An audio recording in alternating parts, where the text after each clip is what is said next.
Are you searching for the best in online black radio?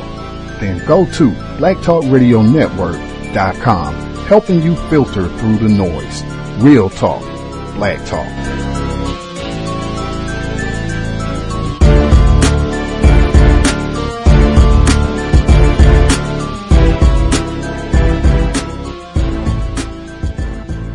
The internet is full of half-truths and all-out lies. We've all seen them, and many people on social media complaining about it. Here's your chance to show and prove. WorldAfroPedia.com is a black-owned and operated encyclopedia. There are several thousand articles, but we need help. We can't uncover all the truth ourselves. So please, join us and become a writer, editor, or blogger for WorldAfroPedia.com today. Every little bit counts. We owe it to the future generations to put the truth out there.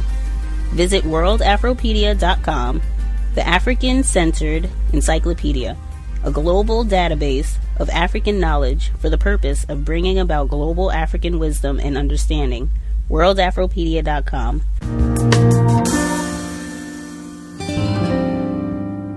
A technology company in the United States is getting under the skin of its employees, literally. It started implanting microchips into the hands of dozens of workers in Wisconsin. And with a swipe of their hand, they can now bypass things like badge checks in the office. But the skin tech has its critics. Some see another example of Big Brother watching your every move. Our reporter Diane Estabrook explains. Microchips, similar to the ones implanted in family pets, are now being embedded under the skin of the employees at a company in River Falls, Wisconsin. In a lot of ways, it was easier than a shot. I mean, everybody's gotten a shot at a doctor. I almost didn't even feel it. At what was described as a chipping party, a professional piercer implanted the radio frequency identification chips into the hands of employees. They're about the size of a grain of rice and will let employees access offices, sign onto computers, and buy snacks from a vending machine, all with the swipe of a hand. More than 50 of the firm's 85 employees were chipped, including Sam Bankston. Well, I knew that there wasn't any weird science or anything strange going on with it, so I had no problem sticking it in my hand. The company, 3 Square Market, partnered with a Swedish-based firm, Biohacks International, to install the technology. President and CEO Todd Westby said the human chips aren't GPS-enabled and are secure. We've got 256-bit encryption, and because it is a closed application, we basically have the keys to the kingdom for anything that gets published on this. Experts say the chips might actually be more advantageous than key codes or access cards like the one I have, because this could be stolen. And in fact, 3 Square Market says it's already had inquiries from embassies, hospitals, and banks. Still, employee rights attorney Sean Wanta says the chips raise questions with him. He thinks workers could be sacrificing some privacy for convenience. This card will be linked to vending machines, so the employer can see what you're eating, when you're eating it. They might be able to see when you use the restroom. And piecing that information together, an employer can get a pretty good idea of what an employee's workday looks like. The chips can be removed if an employee leaves the firm. The company says it's like having a splinter removed. And while the chips are approved by the U.S. Food and Drug Administration, employee Katie Langer is taking a pass for now. So my concern just is with the health effect. What's going to happen to my body when I'm putting this foreign object into my hand and down the road. 3 Square Market says it's investigating other applications for the chips and thinks one day their usage could become as common as smartphones. Diane Estabrook, Al Jazeera, River Falls, Wisconsin.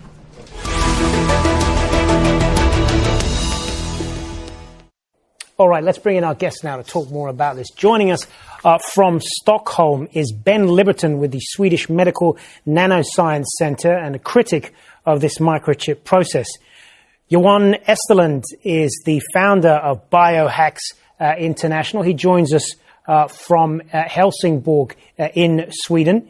And finally, Clara Grelson, who's been implanted with a microchip. She joins us also from Stockholm. Good to have you all with us. So, Johan Osterland, if I could start with you, just explain to us, first of all, how this chip works and how it benefits people. Well, to start, it benefits, well, among others, it gives you easier access and faster access, a smoother actions with your digital surroundings. And what inspired you to come up with this? Well, I guess it's been a childhood dream since I saw Johnny Mnemonic, really. Just being digital and being able to speak to machines makes life easier, I guess. And not to mention just that there's so many things. How long did the whole process take from when you I suppose first came up with the idea to when you were first able to put it into action in some form? Well, we made some research into how it would work under the skin. So you got the saline in the skin, you got blood, which is alkaline, which also traps some of the EM going into the NFC circuit. But as soon as we got it working, we understood that this could pave the way for a whole new field of technology. I mean, mixing my work with my interests just created this new discipline of body upgrades.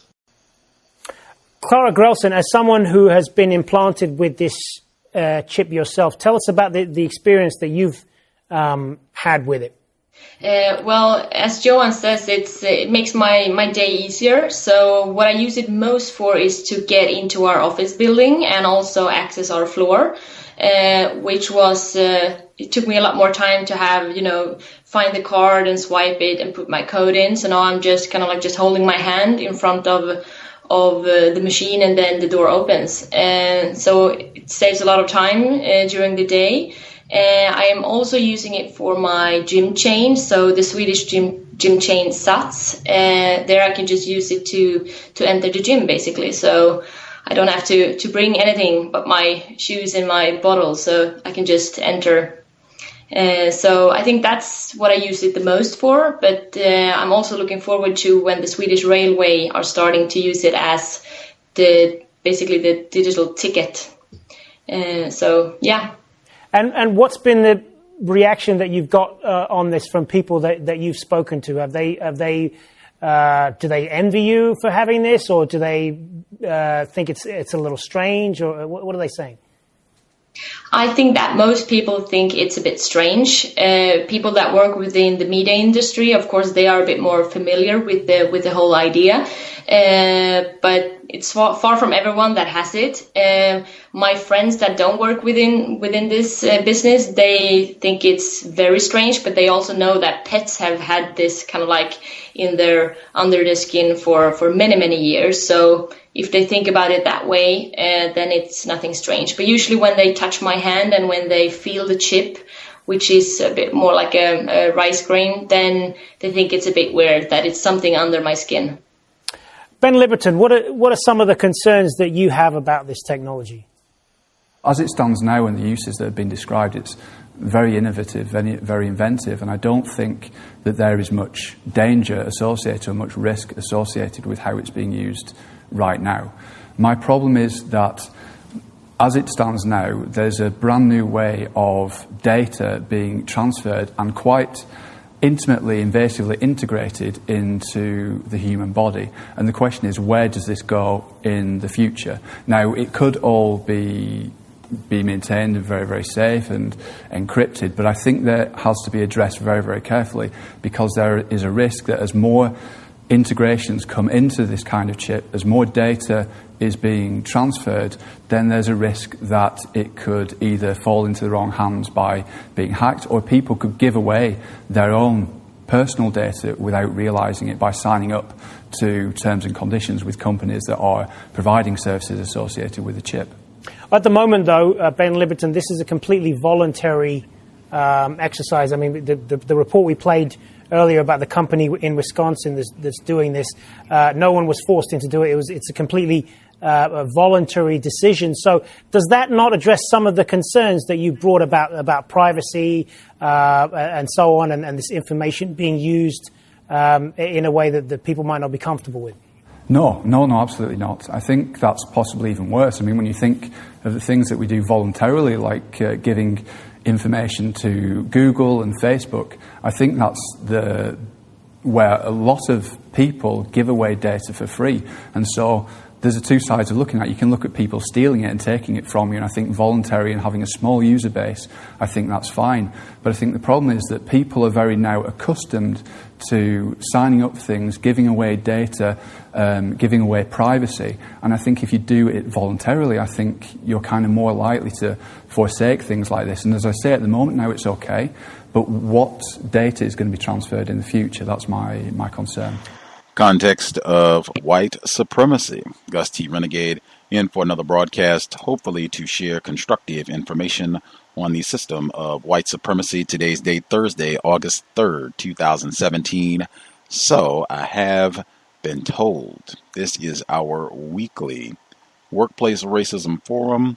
If you have suggestions, if you are a black person especially, and you have figured out this is what to do, I can get a great job, work here as long as I want, make a great salary, not be fired, not be written up, not be accused of being surly, you're too quiet, you don't talk enough, you're not a team player, not fondled, cruise through, get a great office, enjoy your tenure, unharassed. If you have figured out how to do that as a black person, you should be on speed dial, first person to dial in and give us specific details on what to do, what not to do, what to say, what not to say, so that we can all enjoy that cushy position, even if we need to switch jobs or whatever. Certainly, always, if you have issues, if you're having any problems and you would like suggestions, feedback on your situation, always dial in the number 641-715-3640. The code 564943#. Press star 6 if you would like to participate.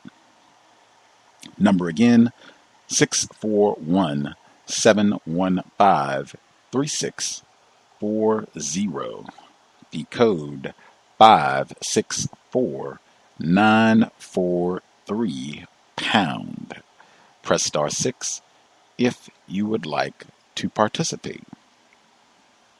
Audio segment we began the broadcast with today. Wow, that technology program coming on the cows, but in the meantime, whole new day on the plantation with that type of technology. Will be very interesting to see how that evolves, if this becomes more widespread. I could certainly see this sort of technology expanding and even moving to where it's no longer voluntary, what you heard in that clip, it being something that's required for people if you work in a field that requires some sort of security clearance, maybe a hospital, maybe in finance of some sort. I could see where they could say, hey, this is a part of it. This is a part of the job. This is a part of your duties and responsibilities. You got to have this chip implanted in your body, and if you refuse to do so, then that voids your employment or the possibility of you being employed for this particular position. I could easily see that happening, as I said, with specific fields down the road. But that, will substantially change things if that becomes something that's widespread. I don't know if we have any folks currently who are experiencing anything like that, or think that could be in your field in the near future. Certainly you can give your commentary, but I definitely thought that was something, at least to think about for the future, and certainly conversations with your children. Because I would certainly think if you have children that are 12, 13, 14, certainly younger, by the time that they are of age to be working, this will certainly be something that's probably a real world issue for them, depending on, which field they get into. Anywho, a couple quick things. Before we get started, if you would like to write in, if you don't have the ability to call, untiljustice@gmail.com, untiljustice@gmail.com. That is the email. You can drop me a line. We can read your commentary on the air if you have suggestions based on what you've heard from listeners. If you have your own situation you would like to share, if you want to write it out, untiljustice@gmail.com. Remind folks also This is not a spectator broadcast. A lot of folks have spectated up here in Seattle, Washington for the week. It's been super hot for this area. It is all of 85 degrees. I know folks down in Florida and Texas, that's a mild spring day. But it's been unusually hot in these parts for the week, so they have done lots of spectating. That is not what this broadcast is for. I'm pretty sure if you are a black person anywhere in the known universe right now, and you have a job and or you have had a job, workplace racism has been a problem for you directly and or indirectly. Very important, I think, for us to have these types of conversations, just to see the types of things that whites are doing all over the world to abuse black people on the job. Just seeing the patterns, I think that can teach you a lot about racism, white supremacy. Also, I think you can develop strategies once you start to really pay attention, be scientific, and study how whites practice white supremacy on the job. We can do better about coming up with strategies, what to say, what not to say, that can really help minimize some of the problems that we face on the job. I think that really has been, a major to our detriment, is that we have not had enough dialogue, conversation, and study about things that are happening on the job. That way we can better codify how we conduct ourselves while we are behind enemy lines. And that's even if we are, quote unquote, self-employed. Always encourage those folks to dial in and participate as well. A few quick things, and then we can get to the folks who dialed in. Some of the folks who wrote in already, we'll share some of their commentary. We'll include more as we go. And then, other folks, if you want to chip in, share any thoughts on what folks have written in, that's always encouraged as well. First person that wrote in.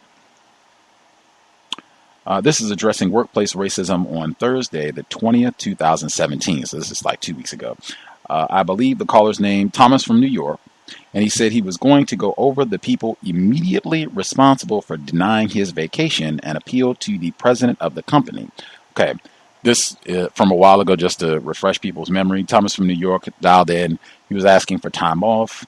The person who was in charge of giving time off, I think he said, was quote unquote Puerto Rican. And I think the pattern that he said she had been denying vacation time for black people born in the U.S., African Americans, were not getting leave. Everybody else, all the other non-white people, they would get their leave. No problem. Black people write in for their leave, deny. African Americans specifically. So he said he had wrote in well in advance. He followed all the procedures as had been outlined about when you could take your leave. They said wait till July. He did that. Put in for his leave, didn't get it. He said he was going to take off anyway, and that if a problem came up, he was going to go to the white people in charge. That was the situation from 2 weeks ago. Continuing with the written letter. Watching the show Mad Men on HBO taught me something about the hierarchy of white supremacy racism in the workforce. Every time one of the higher-ups came into the office of a subordinate, he would immediately address the other people in the room, answer questions they were asking, give promotions they were begging the subordinate for, etc., to wrap up their business with this subordinate because he already knew what was going on, even if there was mistreatment. They communicate and they situate cameras and listening devices in order to always keep track of everything, so know that they see you coming. Always, I think, a good position to work from, that you're probably not going to have any secrets. And in this situation, if I'm remembering correctly, Thomas, if he's available, he might be able to give us the update on how all of this progressed over the past couple of weeks. But in this sort of situation, I don't think there would be a need for secrecy. Really, I would say generally in any type of workplace situation, I don't think if you're doing the correct thing, never any need for secrecy. And I always think it's great to assume that whites are way more informed about you are in terms of racism, white supremacy, and then with the job specifically, they are way more informed than you are. I've said that for years. White people, they do a phenomenal job networking, texting one another, particularly as it comes to managing their niggers. They're talking all the time, and the whites on the job, that's what they do. They sit around and gossip. The guys and the gals, for white people, do not get it confused, but they do a phenomenal job of that. We've had victims of racism on the program from outside the U.S. where they said the same thing, where they could see it was clear that their white colleagues had been talking. They had been swapping notes about what had happened, what progressed, what they were going to do the next day. It was obvious that they were all on the same page, and that's the same pattern that I have seen. So absolutely. I'm sure Thomas was not thinking he's pulling anything over on the white people at the job, but I think that's just a general great rule to think you're not surprising whites. They probably got camera. Hey, now they're injecting the camera in your body and what have you. So absolutely, you're not surprising them. You're not tricking them. You're not fooling them. We just want to follow logic and ask questions. I will include some of the other written commentary. I guess I can read this one really quick as well. This is from a black male listener. I'd like to share my experience with the group. 2 weeks ago, I was approached by my plantation master about taking a higher position on another affiliated plantation. He told me he didn't want me to accept it because he really liked me. I spoke with the other manager and he convinced me to make the change and I would get higher compensation, always a plus. Today, I learned that not only did my promotion get canceled, but the position is eliminated altogether. I found out my master went to an even higher ranking white supremacist and complained that he couldn't find anyone qualified to replace me. Guess that's what I get for dreaming. Sad part is I applied for the position in January but was denied. No one else even wanted it. I let it go for months. Then they approached me. Must be that terrorism we speak of. Absolutely. And it's been my experience. Whites, they live for this sort of thing. And this is why I said I know totally. This is not fun. It is not cool. It's not enjoyable to dial in and have to talk to a bunch of strangers about, yes, I was given a promotion. Thankful, looking forward to moving up, getting better compensation. And then the racists came down and told me, no, I was not getting the promotion. Yes, I was looking forward. I was waiting all day long to call in with glee to talk about that. I totally get it. But I'm pretty sure this is the type of thing that black people worldwide are experiencing from whites. This is what racism is. And I think a lot of times when we don't talk about these issues, we can sometimes think that it's us, that, oh man, racists really gunning for me and I can't believe this happened and beating up on ourselves and being really depressed about it and not realizing, oh man, this is the same thing that they do all the time. They live to disappoint black people and, oh, we set him up good, had him all thinking he was going to get that new car and whammo, snatched it. All the time. They love it, especially if it looks like you got plans like, oh man, he's already thinking how he's going to spend those extra nickels. He's going to get married or going to get a new house or going to get a car. Whammo, you'll get nothing. Like, love it. In fact, I even remember I had a white guy. He was not even my supervisor. This is when I worked in California. I worked in the school system. He worked in one of the classrooms that was a little bit down the hall from where I was. I'm coming on. He's like, yeah, you're still down there with those slackers. And he's making fun of all the people that I work with. And he's like, yeah, you should come and work for our team. Get on the winning side where he gets his jab in. This is a white guy, get his jab in, and then he can build you back up. Like, yes, if you come work with us, we'll groom you. You won't be with those lazy bones, and you can come down here and work with the winners, the A+ classroom. They love to do that sort of thing in workplace settings, really anywhere, but especially workplace settings. With that, we'll go ahead and get to some of the folks who dialed in. If you have any thoughts, suggestions for the folks who dialed in, I guess, Thomas, since you were mentioned, if you want to give us the update on how your leave situation was handled, that would be grand too. The number again, 641-715-3640, and the code is 564-943#. Press *6 if you would like to participate. If folks have any, direct experience or thought about whether or not this biotechnology, them putting chips and what have you in your body while you're on the job to kind of, allow you access to different rooms or what have you, computer access, that sort of thing. If folks have any thoughts on that, certainly would be appreciated as well. Folks who dialed in with a hand up, line should be open. Feel free.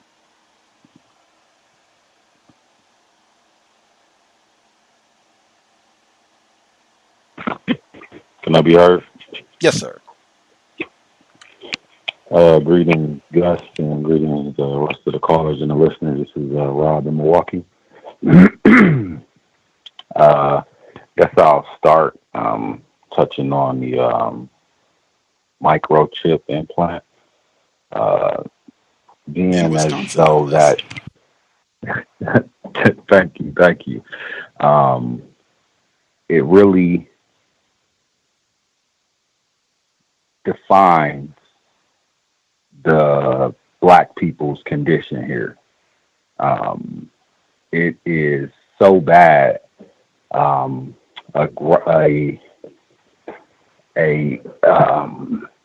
grassroots activist on a radio program said they're comparing the conditions in Milwaukee right now for black people to a third world country. So, like, just the total domination, control of everything that you're doing. I easily see this becoming mandatory. And to tie that into my workplace racism for the week, I am a driver for daycare for non-white people, which I am thankful for. But working for non-white people, I still see the domination of white people. The state of Wisconsin, like worker, or I don't know what his exact title is, but a white person in charge come to check on the daycare. I'm pulling up with some children. He pull up like the young people is driving in the city right now. Wow. Pull up, hop out, and going right to the buzzer, reckless. And I noticed that the door is open. I politely open the door for him, say, "Good morning." And then open the door for him. He say something, and I'm like, thank you. Just like how his approach was his energy was very disrespectful. Very like, I don't want to be around you niggas. I got to come down here and deal with you people. Hurry up. Picking up children early in the morning. Non-white children, 5 o'clock, 6 o'clock in the morning, coming out in dirty clothing. And again, I'm seeing how total white domination has made black people dysfunctional. And knowing who is to blame for all of this, it's becoming very heavy how we treat each other in the confines of this city. I had my car vandalized last night. They didn't even steal the car, just bust the window, messed up the ignition so I can't drive it. And I work 10 blocks from my house, so it's not a big stretch, but it's like a pretty busy street that you got to cross to get there or whatever. Now, I got to drive the daycare van home on my break today, but when as I was leaving today, I was told that is not that's not acceptable because safety issues. It's been safety issues with the daycare vehicles, a lot of break-ins and everything like that. And it's just kind of like ironic that now I'll be walking and or catching the bus to a job where I'm going to drive. And we're being dominated so much that I'm not even allowed to use the vehicle that I'm driving in for like 8 hours a day to just go a couple of blocks. And I was pretty upset about that. And I just had to really take it in and understand who I'm upset at. So, yeah, man, I see us black people, man, being on total lockdown. world prison and planted chips in these niggas. Thank you for taking my call.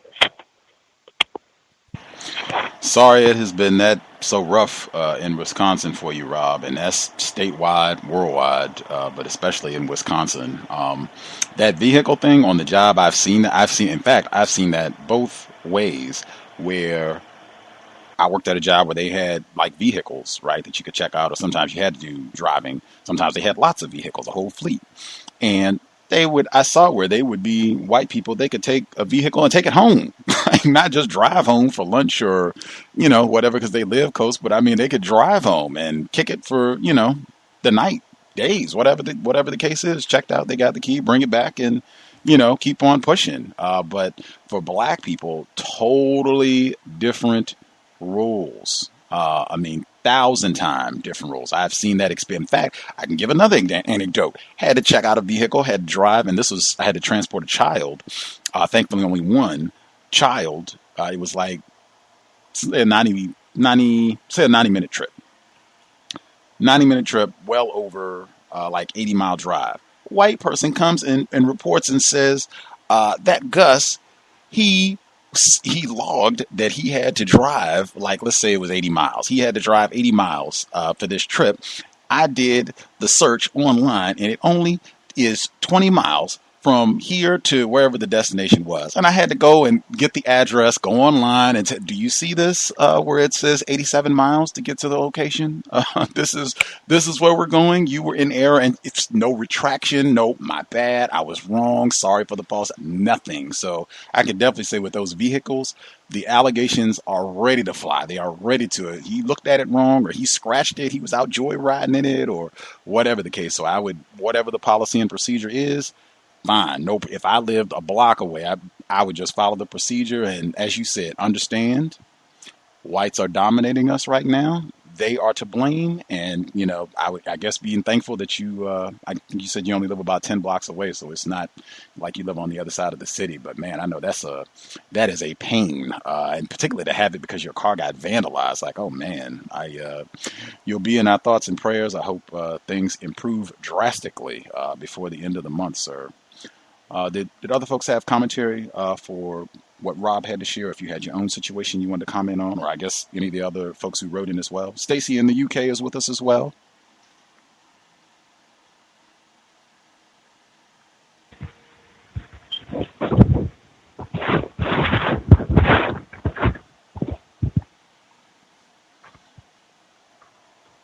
Shifting, folks still spectating. Any of the folks that had a hand up have commentary, or folks still spectating?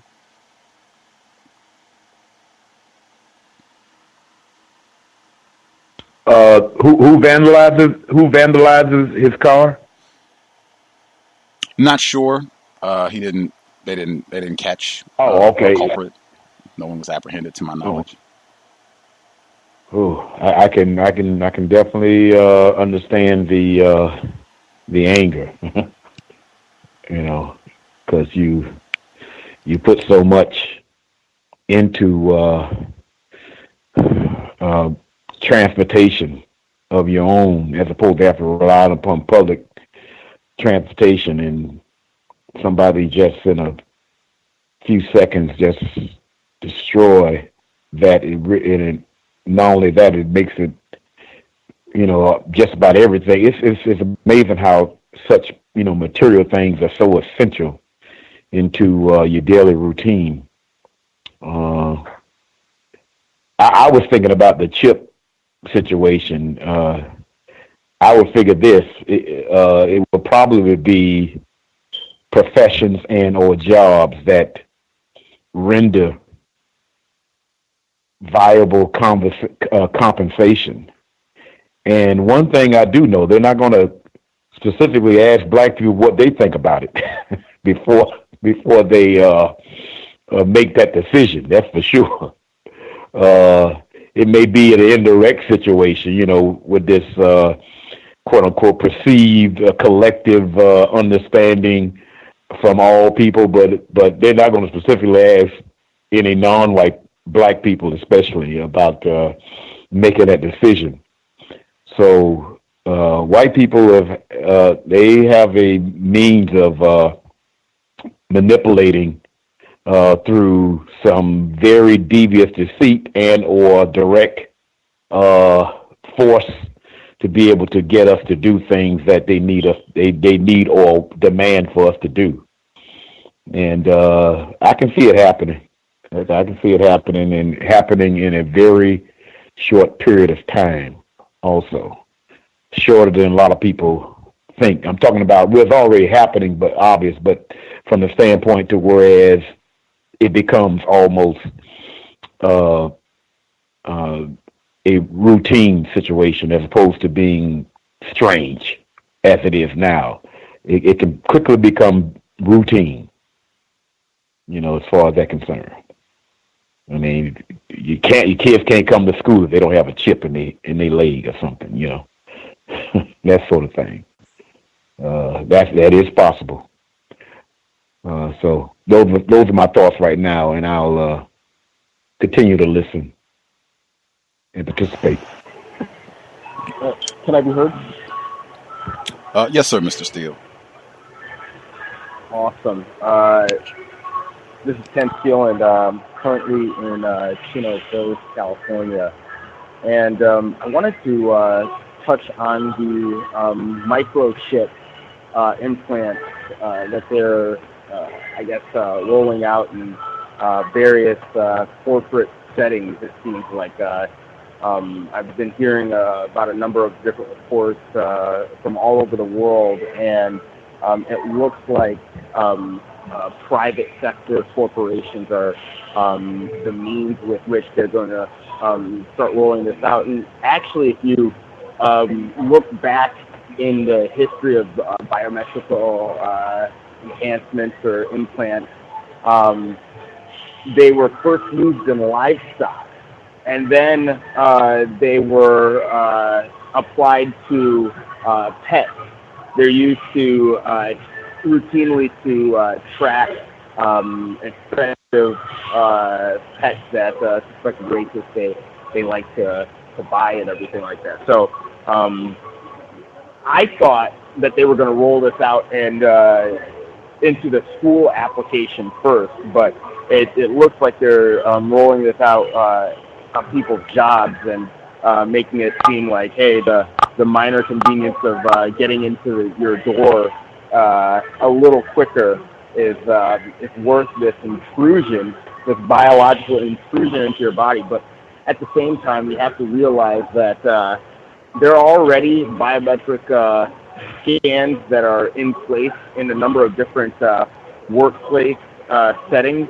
I know I'm a part of a gym, and upon joining the gym, they took my fingerprint so that they could go ahead and allow me to scan and log into the gym by using my fingerprint. So they have my fingerprint scan. I think your phone, I think if you have a Samsung phone, they have retina scans that are already built into the device so that you only have to look at the device to unlock the device so that you don't have to do any sort of input. On my iPhone 7 Plus, I know that there's a thumbprint scan. So I scan my thumbprint, and I'm sure that Apple is collecting that data in their iCloud. I know that some laptops. I know that my sister had an Acer laptop a few years ago, and they had a scan for your index finger to unlock the computer. So, I don't see this implanting of chips as anything too alarming compared to what we already have and what they can already do with the information that they do have.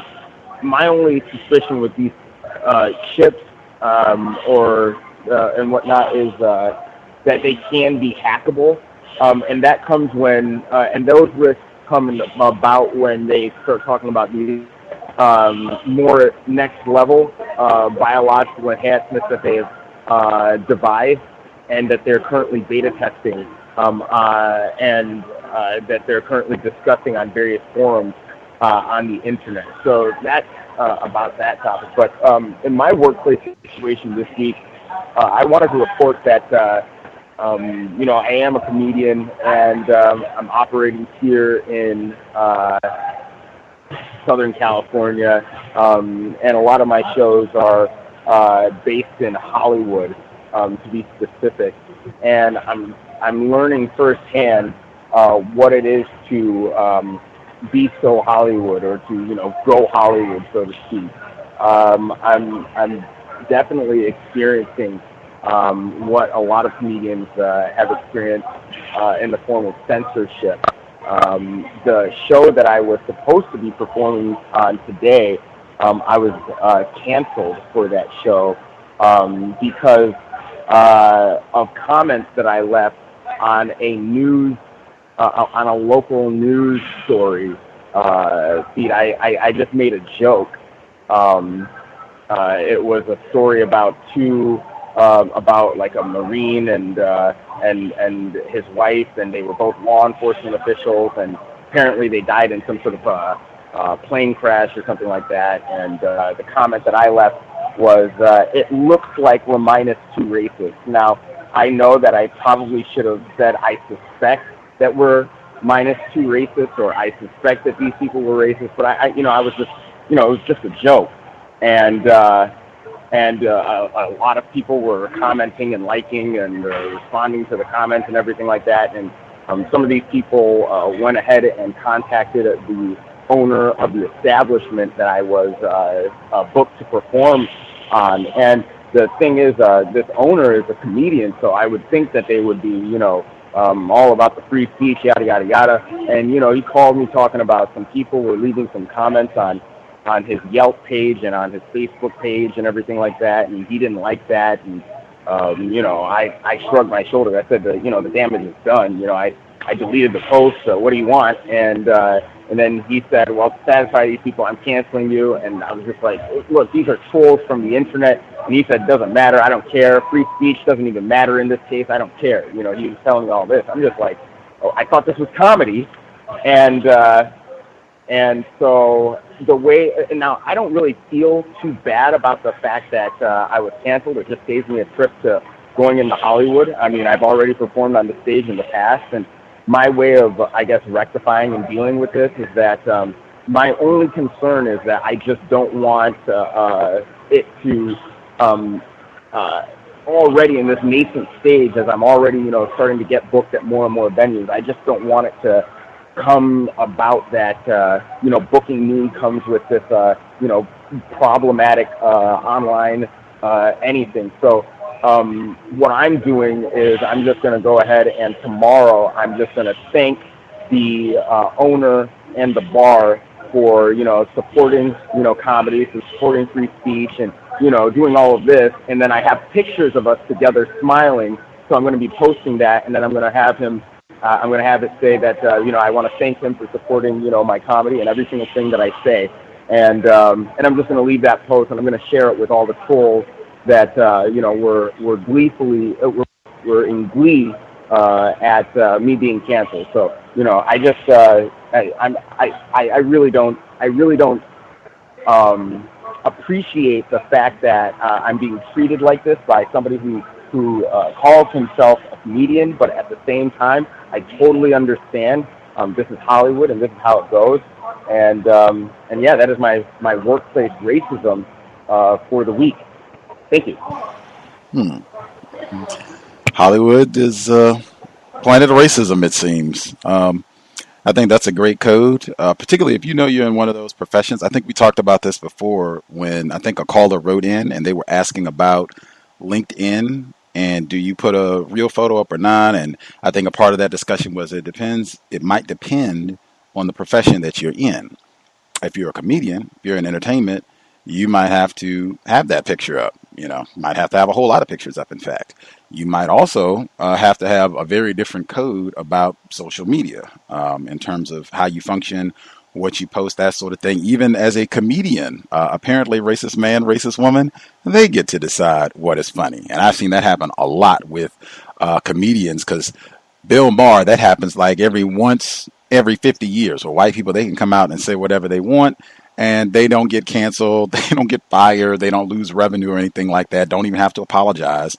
Black people, I see where black comedians in particular get in trouble all the time for something that they said or were trying to be funny, whatever the case. I've seen that on a pretty regular basis. So definitely, and it's great when you're in that type of field, go ahead and develop your code. This is, from now on, this is how I will use social media, make sure this sort of thing doesn't happen again. I know Dr. Kanban, he's a big fan of not having social media. That doesn't seem practical if you're in the entertainment field, but at least being mindful of the trolls. I think that would be a whole nother, code if you're an entertainer. So you got to use Twitter and Facebook and all that stuff to how do I navigate with racist trolls and make sure that I am not getting in trouble or having unnecessary problems with racists because of social media. If we have other folks who we've not heard from, if you have commentary on any of the folks who dialed in, or if you have your own commentary, feel free. I did want to say, yes, ma'am. I just want to say one quick comment for the caller who wrote in about where the racists did the real tacky effort in denying the promotion. I think Mr. Fuller, he also gives out a suggestion about making sure we do not accumulate a lot of unnecessary things. I think that is so important. Anytime, I adopt this code myself until I have it in my hand. If we're talking about a raise, I have it in my hand or I see it in my account or whatever it is, I'm not jumping up and down. I'm not celebrating. I'm not planning. I mean, that's just the way, in my view, it is a constructive way to operate because I'm really serious about making sure racists are not going to have me jumping up and down like I, won something and then, nigga, wrong. No, I make every effort to make sure that sort of thing does not happen. So I'm a big advocate when it comes to workplace situations. Man, nothing is official until it's there. And it sounds like maybe the caller, when he wrote it sounds like he might have had some of that strategy, but I would just strongly recommend that because racists, they love this sort of thing. Oh, you got the promotion. Whoops. No, you didn't. I'm so sorry for interrupting you, ma'am. Proceed.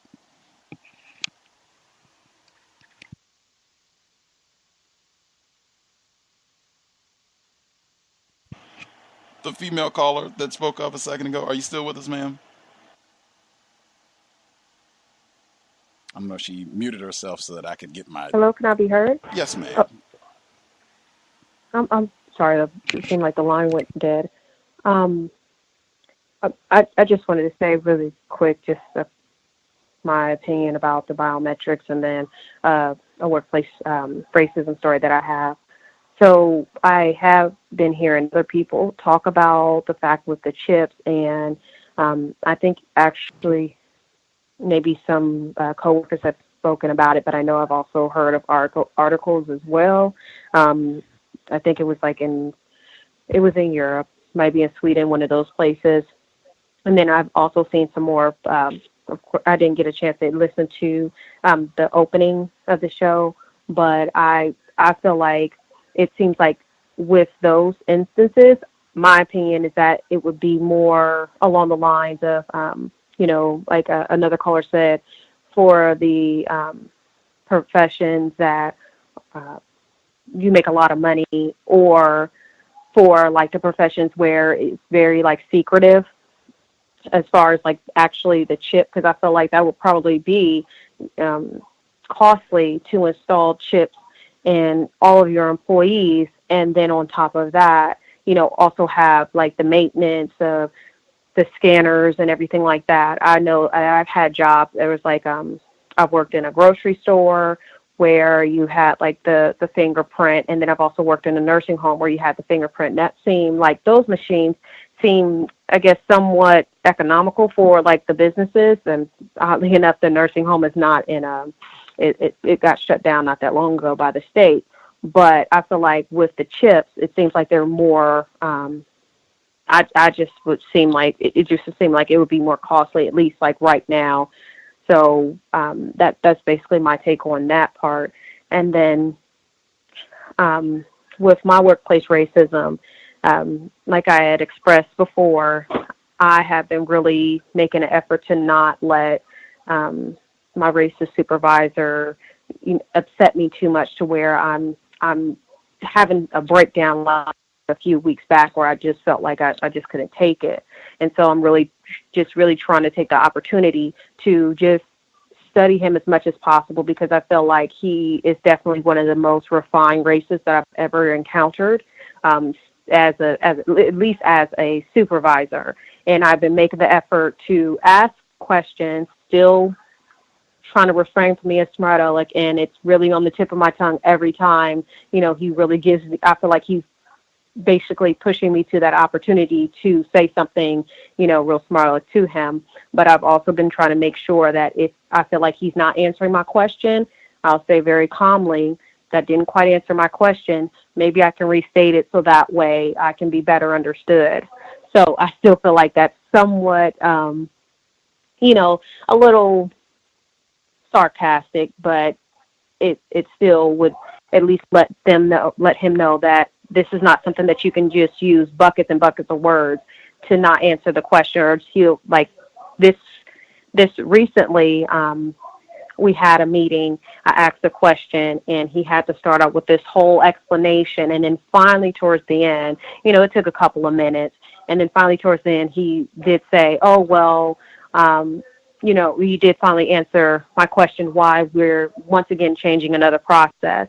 The last thing that I wanted to mention was that I probably have mentioned it before, and I know we've all mentioned, I've heard it being mentioned on the show, where if we try to put in for a transfer, of course, whites, they place you where you're going to be placed, or else you can just basically, you know, leave the corporation or leave the job, the plantation, whatever.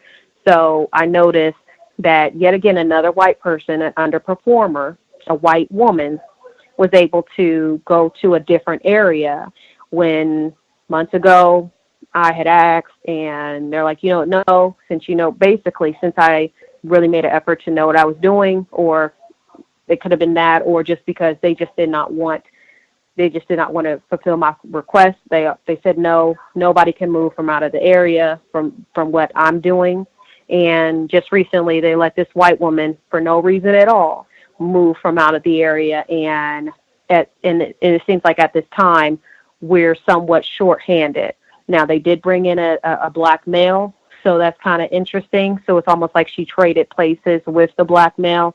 I haven't really got an opportunity to, try to see what's happening, especially since I'm not necessarily in the office every day. But I just wanted to just point out that observation. Thank you for listening. Interesting. Great job refraining from being snarky and just asking questions and then making sure your question is answered. Like, that is phenomenal. And that right there, I think sometimes just, working to make sure that you are courteous, calm, polite, and but all the while making sure I get my question answered, because I'm trying to do my job, trying to make sure that I stay employed and hopefully get all my raises and promotions. So hopefully you can, give me the information I need so that we can continue to make a lot of money here and have a successful enterprise. But that is great. And even while you were sharing, Red, number one, Amphastar Pharmaceuticals is down to about $15.70. It's dropped $3 since we started kind of paying, or at least since I started paying attention to it this summer on the program. That could be, yay, you can buy it a little cheaper now, or maybe it's not going to do as well. This is the company that makes Narcan to deal with the opioid problem, but they are down to about 15.5. The other thing I was thinking was, I think it would be really good to have either a routine or an item, something that we have that we can do while we are at work to just kind of get our center back, just something that kind of helps bring us calm, bring us back to mindfulness, things that we should be paying attention to in the workplace. If we are upset about something, to give us kind of a moment to focus on that. Why am I upset about it? Do I need to write something down? What am I going to do to address that? And then just kind of get recentered so that we can go back and deal with these race soldiers for the rest of our shift or the rest of the day or whatever it is. You can have something. It can be small. They have massagers. My friend has one. They have massagers that you can put like on your neck or your back, where you can just turn it on, do a quick 10 minutes. They're not super expensive. I think they're like $40, where you can get a pretty quality. He's had it for, I think, a year or so, maybe even longer than that. But it works great. You can have one of those. Depends on what you're into. But just something, I would say something that's very small so that you can leave, because I've said before about not having things in your work area. So it would have to be something very small, so it's not a knick-knack, it's not out on my desk, and I would want it to be something that's discreet. If it's something that you can exit, you can go to your vehicle for 5 minutes or what have you and just kind of calm yourself. Even if it's music, if you have certain music that you listen to. I know Dr. Welsing recommended Baroque music. It's like classical music. You probably recognize some of the songs if you heard them, but just something that can kind of calm you. You can kind of focus. Even prayer for some people. If you just take 2-3 minutes, 4 or 5 minutes even, and pray. You can even do it. I know some people said just saying Dr. Welsing's name. Or it can be, other ancestors, grandcestors, just saying their name. If you can get a quiet spot, again, you can go to your vehicle or what have you. But just something that kind of gets your center back so that you can focus. You can even take time to just recognize where you are. If it's been a difficult day, recognize that, why it's been difficult and what you're going to do to proceed. But I think that can be really helpful to kind of mitigate racists when they're really aggravating you and just really messing over you for the day, as opposed to that building up and you getting angry and maybe losing your temper. You can just take a few moments, gather, compose yourself, and you go back and deal with the rest of the day. Other folks, appreciate that, Red. If other folks have commentary, particularly if we have not heard from you at all, line should be open. Proceed. May I be heard? Yes, ma'am. I think I heard 2 black females, but I heard both of them. This is Nikki from Dallas. Can you hear me? Yes, ma'am. Oh, okay. Great. Hey, Gus. Hey, everyone. It's been a long time since I've called in. I was the one that had the fidget machine, the fidget cube on my desk. But, excuse me. I was calling because after that incident, a couple of weeks later, our whole department was informed that we would be losing our jobs. So our last day is they're projecting September 29th. So everyone's been kind of in an uproar about what they're going to do, because most of the people there are white and have been there for a long time. They recently gave us our packages that we're getting, and of course I've only been there a couple of years, so my package is way smaller than what they're getting. Some of these people are getting like 50 weeks of income versus the 2 months I'm getting. So there's been a lot. I noticed that there's been a lot of chattering, a lot of people going into corners talking, and I've been trying to keep notice of that. Normally I'll have my earphones in, but I have them in, but I wouldn't have anything on, so I can make sure I'm listening to what they're saying as far as what they're getting. They're discussing their insurance and even the amount of money that they're getting, which is surprising to me. But I just try to make sure that I'm paying attention to what they're doing. And I even have another coworker who's a black female. She's not as codified as I am, but she'll sometimes engage in their conversations, their side conversations they're having, and she'll come back and tell me what they're saying. But I wanted to bring up a point that in the interim I've been applying for jobs, and I'm noticing that a lot of jobs now are requiring you to take these tests, which I think are weird. I would call them like a psychological test. They have no rhyme or reason to why they ask the questions, in my opinion. I just think that that's strange to do. And I wanted to know if anyone else has come across that applying for jobs. And I also wanted to get the COWS listeners' opinion on how can I maximize my payout. I was told that my severance package would be in one lump sum, and that would be taxed.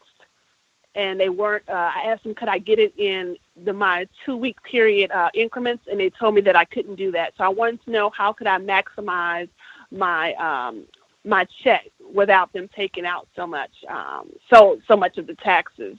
And I live in Texas, if that makes a difference. And with that, I'll mute my line. What was the You said you called in previously about what was it on your desk? Oh, the little fidget cube. My coworker accused me of recording her. Oh, I remember. You wrote in about that. I remember. Yes. Yes, Yes. yes. You're working with Homeland Security or something. We got a mole I in guess here. so. She's spying on us. Okay, so myriad of questions. What was the second question before you got to maximizing your payout? Well, the second question was the test that some of these jobs are requiring you to take. I just feel that is weird. I mean, you don't even have the job yet, and they're asking you all these questions. I just have never experienced so many companies asking you to do that now. What type of questions? Do you remember some of them specifically? Like, how often do you feel like it's okay to be late for work sometimes, all the time, or never? Or, what are some questions? I mean, it's just, I guess, behavioral questions. How do you feel if you don't get your work done at the end of the day? How do you prioritize your day? Just things like that. I see. I think we had a conversation about this in like the autumn of 2016, where some other people had very similar tests and questions. It was like it was on workplace racism too. It was extensive because a lot of people apparently were familiar with those types of tests, and I think people were giving their different opinions on why they were giving those tests. I think some people thought it was they're just trying to gather as much information as they can for particular jobs. Sometimes they're looking for ways of catching you being deceptive with those questions because they're trying to ask the same questions using different wording to see if you give exact. Yeah. I probably could put my hand, but I'm thinking it was like September. It was autumn 2016, but I think it was a number. I think retired firefighter might have been there. I think he might have had some familiarity with that. Even some of the other folks that are here, but I think we had some listeners who had some familiarity, expertise, quite a few opinions on those tests and why they were being given. So it seems like they could be more widespread. The fact you said maximizing. I'll see if I can. Yeah, maximizing my severance package. I've been told to either change my exemptions or to put that on tax exempt, period. So I'm not for sure which route would be more beneficial to me. So if anyone can answer that question, it would be great. Right on. Any suggestions on what would be in her best interest in terms of maximizing her payout? How she's going to classify?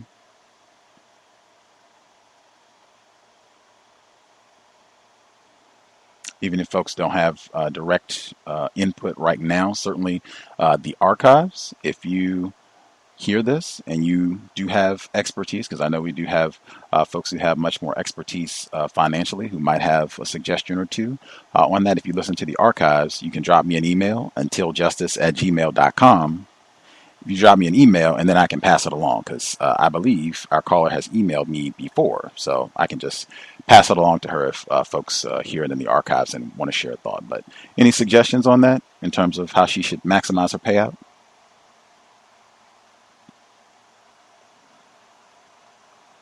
Maybe not. May I be heard? Yes, ma'am. The only thing that I could suggest, because I was actually this is Red from Ohio. I am actually planning on leaving my job, and I kind of had like a similar issue with like my 401k.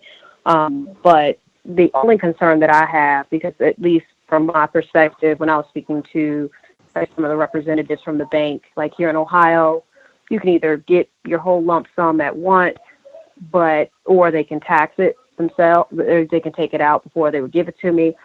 But the thing is that, you're still going to have to pay it. And I've had a friend where she did actually, it was more along the lines of like the regular pay. And she had changed her exemption, and the government ended up, I forgot what it's called when they take your money before you even get it.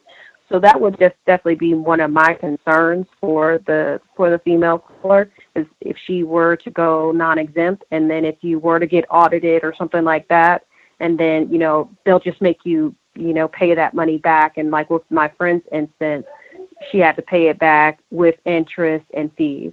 I'm sorry if that's not helpful, but I just wanted to add that. Thank you.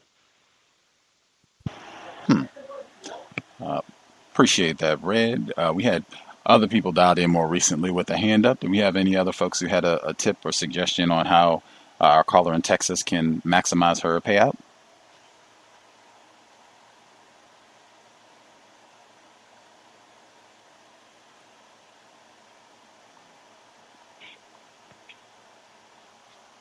Perhaps no. Can I be heard? Yes, Emmy. Oh, greetings, beautiful people. I do not know a whole lot about money and the finances and taxes, well, taxes specifically. But the little bit that I do know, if it's any help, I think that claiming non-exempt so you get all of your money back, the only question that I would have for you is, when you file taxes, do you get a refund? If you typically get a refund, that means that you're overpaying anyway. So if you haven't secured employment, I know it, like, you don't want to fall into the situation that Ms. Red just previously stated. But if you don't have another job already, then you do want all of your money. The only way to, as far as I know, the only way to get all of that money is to claim non-exempt, so you get all of it. And then if you budget, then if, you know, anything happens, you're able to make it a little bit longer until you secure employment. And then when you secure employment at your next job and you pay taxes that way through your check, then maybe your refund won't be as large to account for that money. But it just, I don't know if it's the wisest choice. I don't know, you know, what all is dependent on your check, but to allow money to be taken out, especially because if they give it to you in one big lump sum, they're going to take more. But hopefully that's helpful. Appreciate that. Did you have another question, caller in Texas? And I'll keep an eye on my email if someone drops me any tips for you specifically, and just make sure, maybe you can put that in the subject if you have any suggestions specifically for our female caller about her tax situation. Just put that in the subject and then I can forward it along. But did you have another question? Just making sure we got all of the issues you raised. No, they were very helpful. Thank you. Thank you very much. Yes, ma'am. Was there another female caller who spoke up simultaneously? I thought I heard two people. Hi, Gus. Oh, Stacy in London joining us a little after 2 a.m. Friday morning. It is 2:07. Yeah, so I did. It wasn't so much to do with the last caller, to be honest with you. It was a comment about the chip. And I had a question. Do you guys over there have biometric passports? Yes, I believe so. Right, guys and gals. And they have the new in Washington State. They have the new. They call them smart IDs that are biometric. They cost a little bit more, and they take a long time to get. I just griped about my visits to get licensing, but man, they won't even let you get those if you come in. I think like an hour before they get ready to close, you can't even get those. But they have those for the state issue license, and then they also have those for the pass. Am I right? I'm not making that up, right? Don't they have that for the passport, right?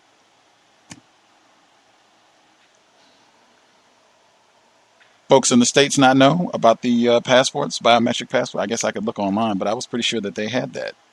Anybody here have a passport? I do. I'm not aware of any biometric scan, though. Me either. I know my... I'm sorry. Go ahead. No, after you.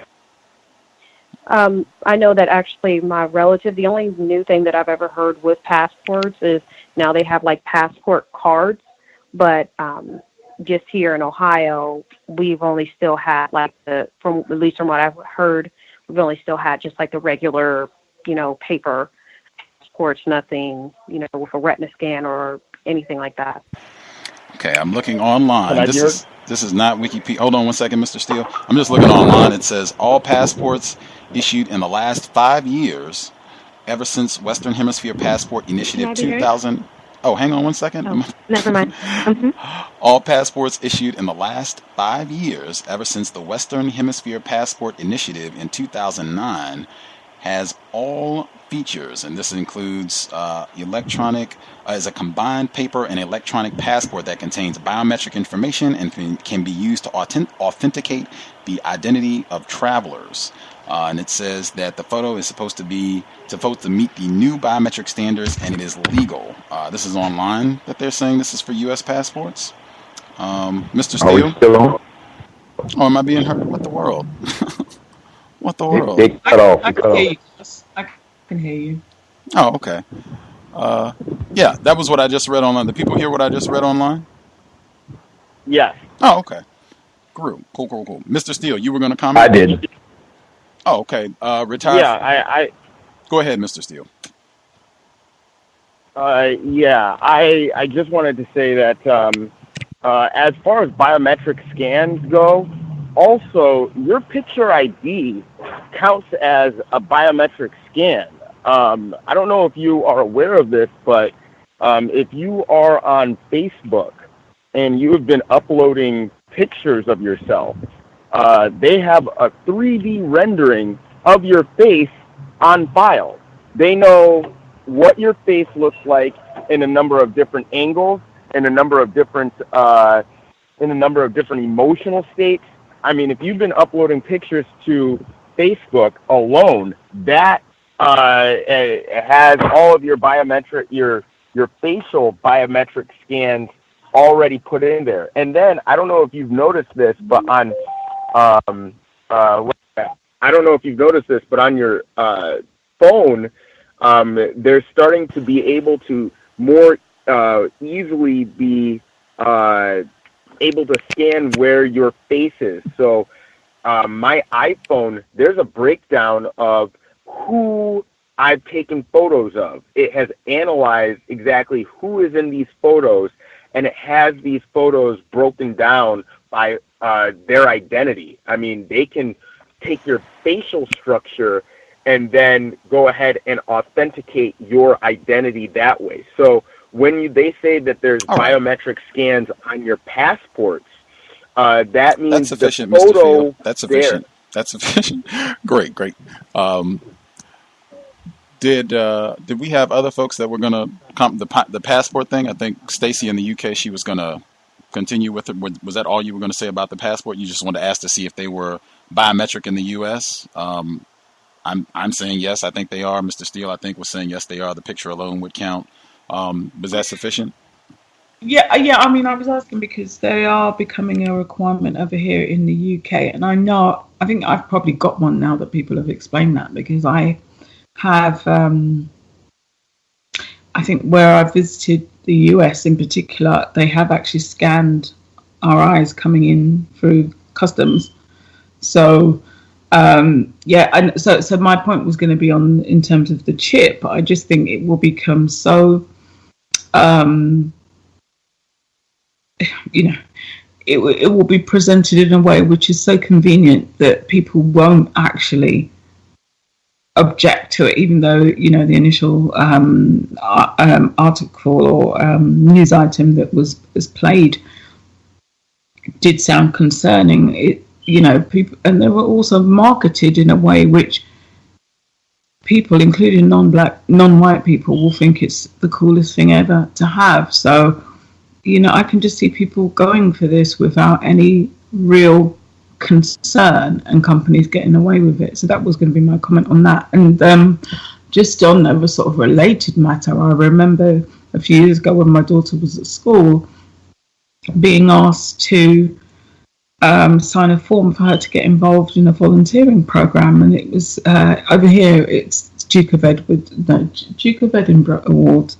It's just I'm sure you will have something similar in the US where school children are being invited to get involved in community projects. And I remember reading the small print on the form, and asking if they could take her DNA and keep it on file. And for the life of me, I have no idea why her DNA would ever be required, and certainly why they would need to keep it on file. So obviously I didn't approve it, but it's just a way in which these things get introduced in a way which people probably don't question. I do have some updates, Gus, but I'll come back because if you wanted to continue with the conversation about the passports and the financial questions that the other caller had. All right, on. Context of White Supremacy. Yeah, I think unless something drastic happened, we'll see if we get an email update for the financial information. The passports, folks can check that, I guess, on their own. If you have a passport, I guess to double check to see if what features your passport has, and then if you don't, to maybe check and see what updates have occurred, because they're considerable. I know if you can get a biometric state ID, I am real sure that there's all kinds of info on your passport. But I know they have biometric state IDs in Washington. I'm sure other places too, because I think that was all a big part of the post 9/11 push to get all that fancy gadgetry to make sure we don't have any more terrorist infiltration, quote unquote. Other folks who dialed in that had commentary, workplace racism, if you had suggestions on what we've heard thus far, if you had your own situation you wanted to touch on, feel free. Line should be open. Can I be heard really quick? Yes, Emmy. Greetings. Again, sorry about that. But just two things. I think the question was specific to passports and other things like that. But as a pharmacy tech, I have to have my fingerprints scanned, and I use that to confirm any work that I do, and there's really no way around that system.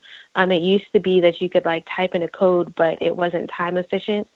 So I guess perhaps because I already know that kind of information and I'm aware of the social media and stuff like that, I think when I look at things like chess, I kind of just accept that that's what white supremacy has done, has given them much of an advance, even in that way. And so I'm just like a driver's license. To me, the biometric doesn't even really seem that much different from having just an ID. I mean, of course, they can use a satellite and pinpoint your face and stuff like that, but that's already been done. But moving on, then there was a question about personality tests. I do remember that conversation, but I can't remember exactly when it was. So just to at least comment on it in case you're unable to locate exactly which workplace racism conversation it was. I'll just say when I'm applying, I'm noticing them and I always get frustrated by them. And I think what I said the last time was I just give them the answer that they want. But the problem with that is that computers use algorithms and they can actually tell that that's what you're doing based off of how you're answering the question. So I think just being aware that there is a computer that is computing and gathering information on how fast it's taking you to respond, the rate at which you're responding, yes or no, somewhat, strongly agree, slightly disagree, neutral, or whatever. These last couple of times I've been applying, I've been picking more of a neutral stance and then picking something either to the left or right of that.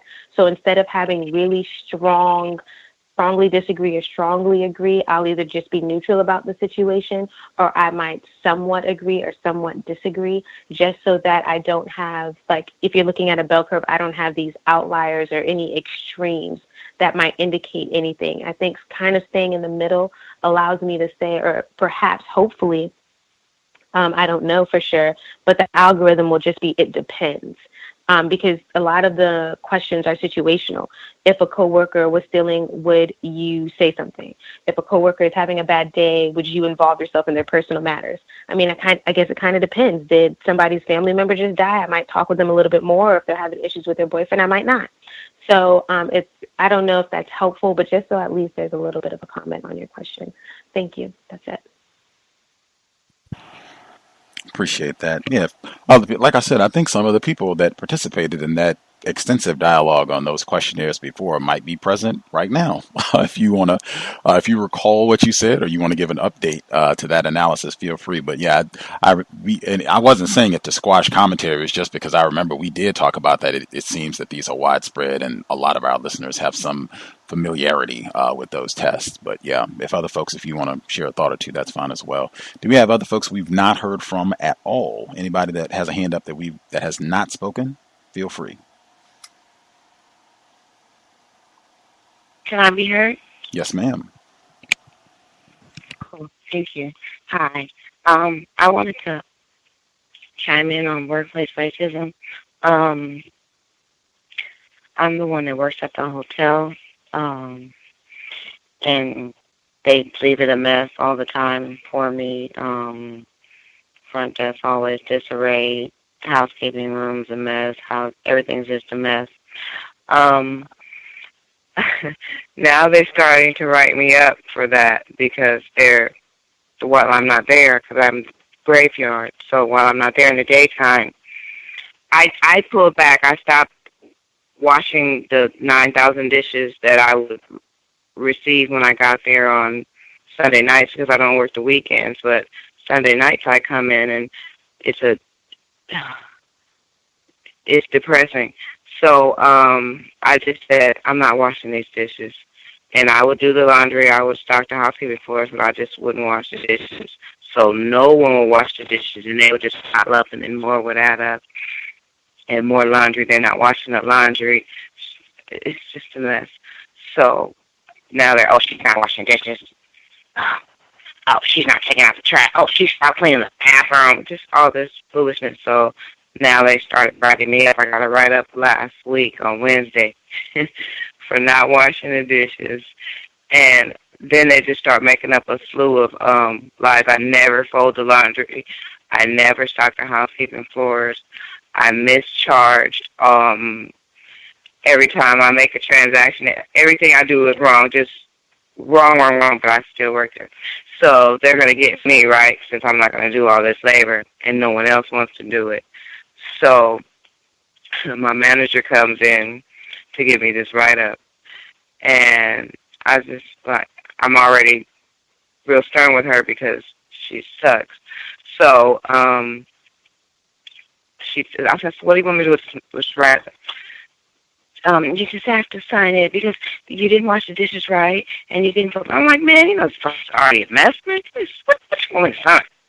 So she's, well, I just want you to sign it. Sign this paper.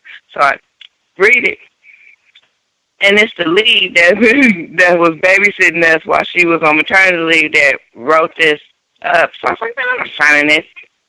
It's lazy. Who's she gonna write up? Write her up. So I left. So I left my phone so I had to come back, and I'm like, man, open the door so I can get my phone. So she opened the door, I get my phone, and she was faxing the write-up to the district manager to say I refused to sign it. So when I got here, I sent the district manager an email. So he responded the next day via phone call. And so he's listening and whatever, so I'm getting, my plea, asked to transfer. I've been asking you for months just to transfer me. If you want me to work, but you just transfer me.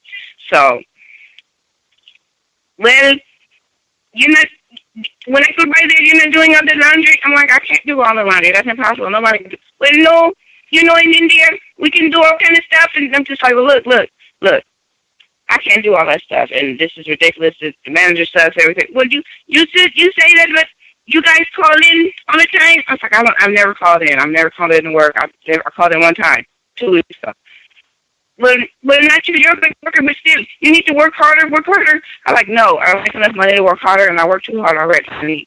Well, I don't know. I have to think about it because if you can't handle it, the problem that everyone is not going to be perfect. I'm like, look, this is ridiculous. It doesn't have to go like this. So he just kind of agitated me. So that call ended. Friday morning, I go in. I send an email to the president of the hotel because this doesn't make any sense. So he sent email to his human resource president. So the human resource president called me Friday morning. So I just told him everything that I basically tell you guys, but in a crunch. And I just don't understand how this is your brand. I just can't understand how this can be it. This is too sloppy, and just with the reviews collectively, this is too sloppy. I don't understand. This can't be what you come in your office for. So he was great, black guy, because we have the little intranet, so you get to see everybody that works there. So he's right up under the president of the company. He was just telling me the president wanted me to know that he got my email and he just sent it to him because he's where he's at. So I said, well, I was going to turn in my 2-week notice this morning. And he said, no, I'm turning in 2-week notice. Just don't. So I got it. So he had the human resource in my region, because I guess he's in North Carolina, so the human resource in my region get on whatever he wrote down and sent him. And he had the guy was out of town, so that I sent him enough pictures of what I was saying, because the next day it was the same. That was Monday, because Sunday was the same. And then Monday it was the same. No one did anything, so I took pictures of it and I sent it to him.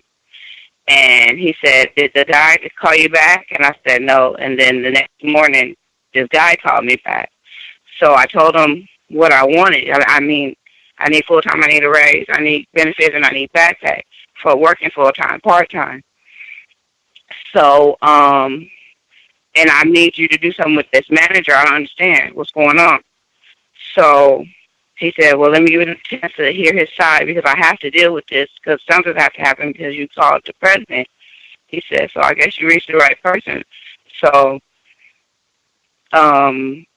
this morning, my manager got into yesterday my manager got into a scuffle with one of the guest representatives, the younger ones, and it really was turned into this big deal. She called the police on her, said she threatened her life, and she ended up firing her. So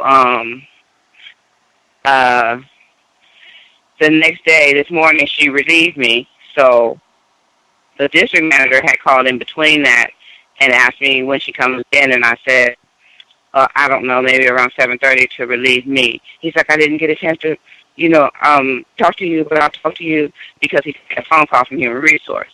So I got a text, I guess an hour ago, but it came in this afternoon, that the manager quit. She just left. So the district manager had called me, so I called him back. He was just like, well, I didn't get a chance to talk to you. I didn't get a chance to talk to Sarah, but, I'm going to talk to you.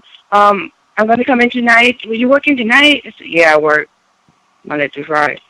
Okay, I'm going to come talk to you, and tonight when I leave Amityville, I'm going to come talk to you. 30 I was seconds. like, okay, cool. And that's it. Was there a resolution, or is this still pending in terms of how things are going to go? No, that's it. Oh. Because I just called him before I called in. Oh, okay. I don't know. This is all just happening. Okay. Oh, I see. Okay. Hot off the presses. I guess where you just said that one of the employees got into a brawl of some sort. If this is the same facility, because you've participated in workplace racism for a while, as have your son as well, where it just seems like it's just chaos. It's always chaos and violence, even because you talked about tenants before, or people that are there that have been violent, threatening with you, and some of them under the influence and threatening and what have you. It just seems like such a dysfunctional and violent, unsafe even environment that I would just be, really working on let's get out of here. Because even if they did come with everything the list that you had of back pay and benefits and full-time employment and or I guess if the managers quit or whatever it is, maybe that's one. But even if they did correct all of that, it's still such a toxic environment. I just wouldn't trust that everything that you have dealt with for the last year would be remedied and permanently, this would permanently be switched into a a great working environment where you could, stay here and work well and be compensated, for working hard. But yeah, I guess we'll see how things have been since you kind of left us where things are right now. Maybe we'll get an update. But yeah, I would hope you're looking elsewhere. That would be my hope, that you can find something that's much more worthy of your talents. Do we have other folks that we've not heard from, people that we've not heard from at all, who were going to comment?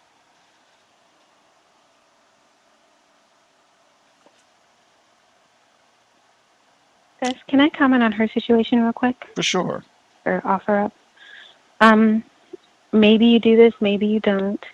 But I think that if you haven't in the past, in the future, maybe taking pictures of the environment when you're coming in. So if you come in on your shift, the wonderful thing about cell phones and technology days, you take a picture that has a timestamp.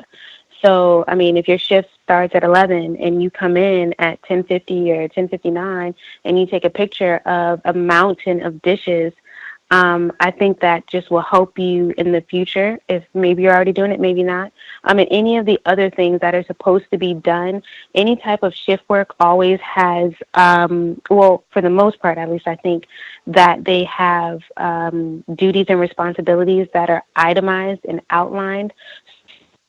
3 to 11 is supposed to do these things. 11 to 7 is supposed to do these things. 7 to 3 is supposed to do these things.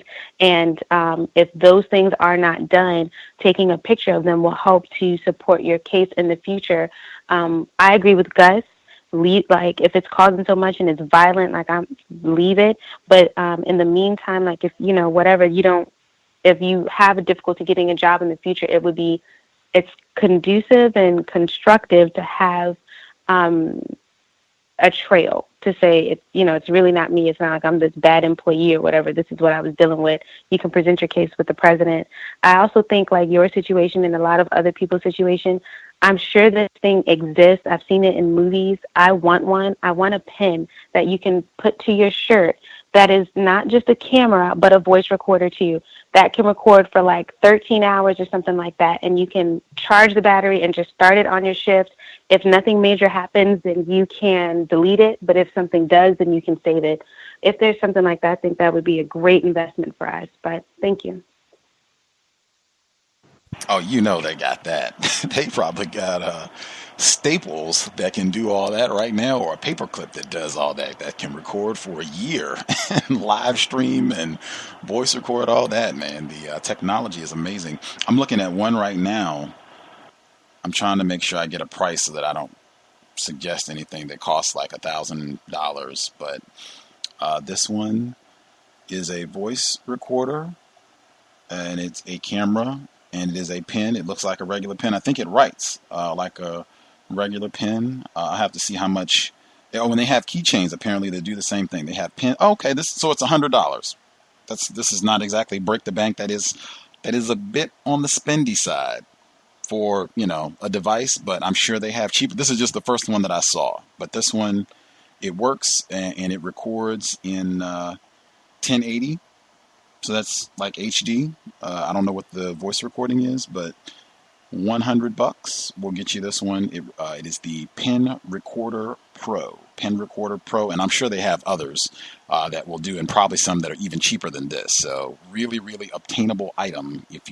This is in fact spy pen cameras. They have others that will even record in 2K. So you can get really, really high definition spy footage from some of the artillery that's out there. And they have some that are even under $70. I'm looking on their website right now. They have some that, like I said, phone recorders, USB recorders, keychains. You can get some that are very affordable, apparently, which I thought.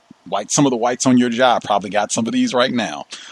Did we have other people that dialed in with a hand up that we've not heard from?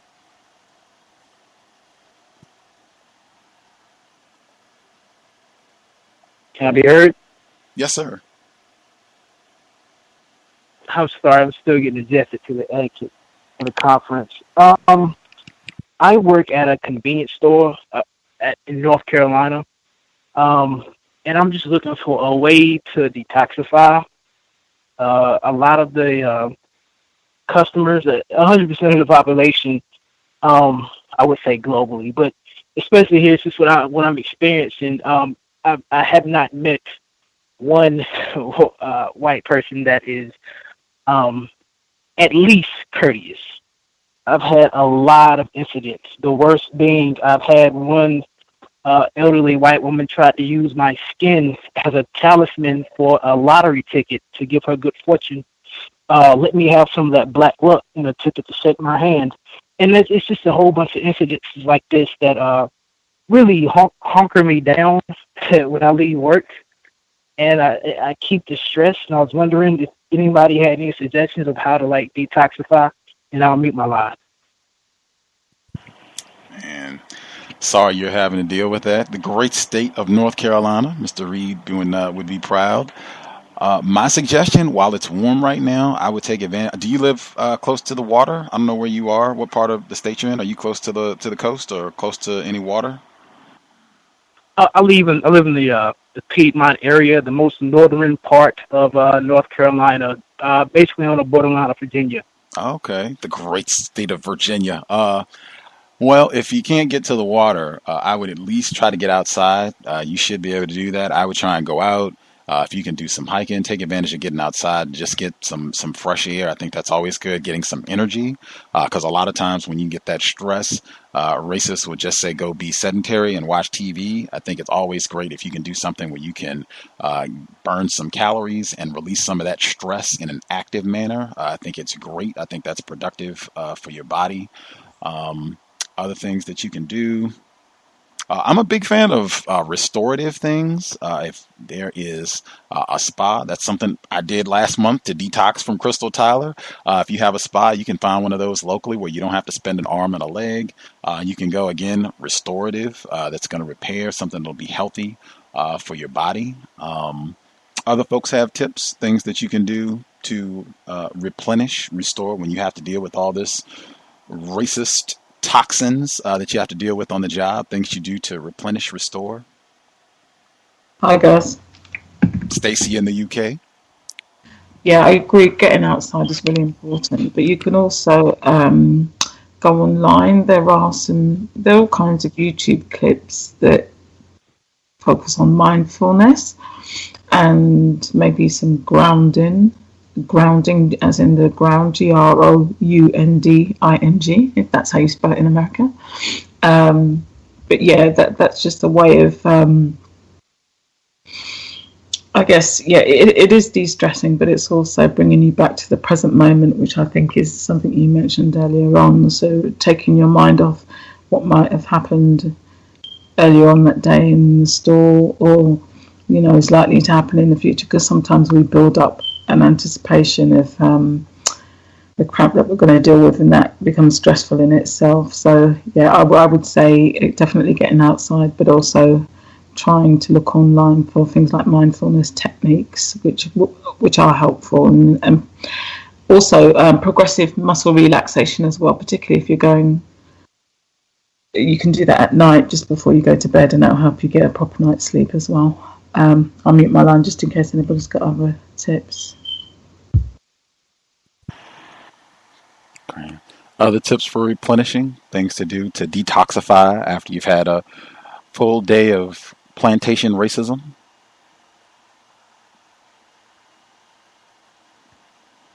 Wow, maybe. I would say. Go ahead, Mr. Retired Firefighter. I would say what would probably help the retoxification would be from the outset, lower your expectations for white people.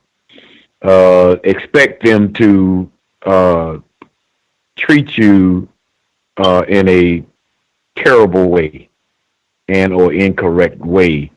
And I'm not saying to tolerate anything physical, anything like that, but expect for them to do those things, and then that would maybe, from a psychological standpoint, get you more in a psychological position to whereas you are prepared to come back and do what you have to do in order to take care of yourself and other people. If if what you have is a family, that has been my means. The other things that I heard sounds pretty good also. I'm a big advocate of try to make your residence really replenishing place for you. I think we had other callers talked about that previously, and just making it comfortable. That doesn't mean you have to go out and buy every expensive item that you possibly can to stuff in your residence. You can do it, without spending a whole lot of money, but just making sure that it's a place that you at least that you have one spot that you can go and comfortably relax, where you can turn off your cell phone, maybe even no TV. I know for some people are watching TV and all that, but I mean, if you can do something that does not involve watching television, great. If you can, for some people, they make the bathroom like just a really pleasant thing so they can go and just take a really great shower and kind of cleanse spiritually, physically, all at the same time. And have certain aromas, right, that are in the house that can kind of calm you down, lavender or whatever it is, those type of things. But just really try to make your home environment, obviously no whites ever allowed, so just making it really, really comfortable and calm and pleasing when you get home from work. I would say the days that you work, I know I don't have as much patience because I've been terrorized all day.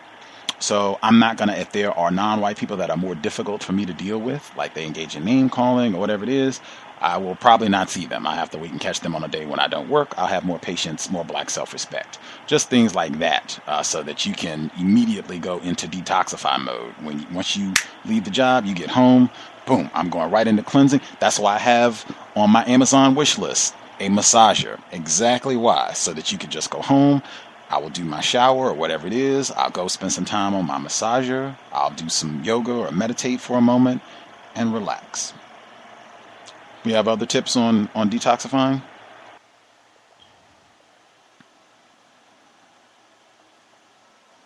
At least there's a list to get started. I think drinking water too, because I think a lot of people do alcohol, and I think a lot of us are dehydrated anyway, and water is great for so many things. Drinking water, you can make that a part because that's easy and cheap. That's why I said you don't have to spend a whole lot of money. As soon as you get in, have some water. You can have fresh, clear water that can start your process right there of cleansing your body, cleansing your mind. You have a nice glass of water when you get in, you go do your shower, water again, do your cleansing, and relax. I think that can be a big part of it right there. Have some really comfortable slippers, just real world practical things that you can have that make a big difference when you get home to help you relax and clear out from all of that. I assume we did not have other tips on relaxing. Did we miss anybody? Anybody have commentary that they want to share? Folks we have missed completely?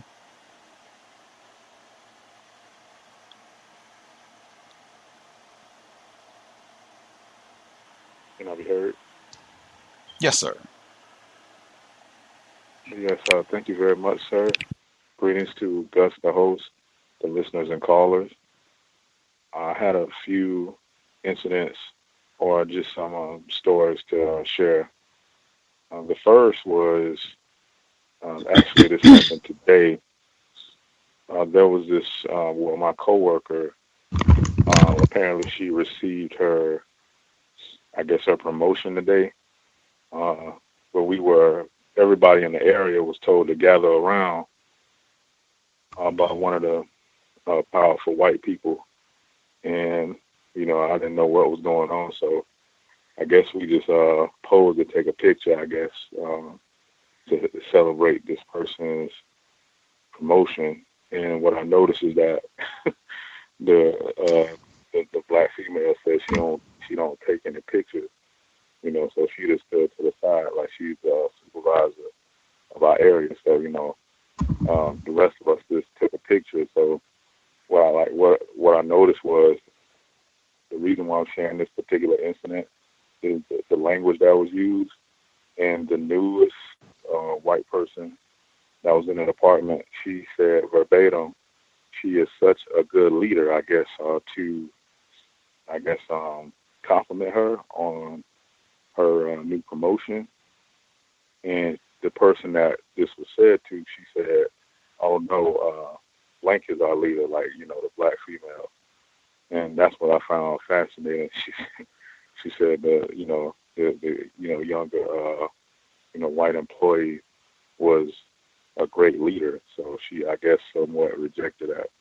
But just in something very small like that, just looking at the nuances and whatnot. I found that very interesting. The next one was there, like over in the other area. Like, this is not my department. Apparently, this new person, like, I guess is another high-ranking white woman. She apparently has been, I guess, wearing the same outfits or something like that. One of the black females told me, and she's been doing that deliberately to see if someone is going to be gossiping about her, apparently.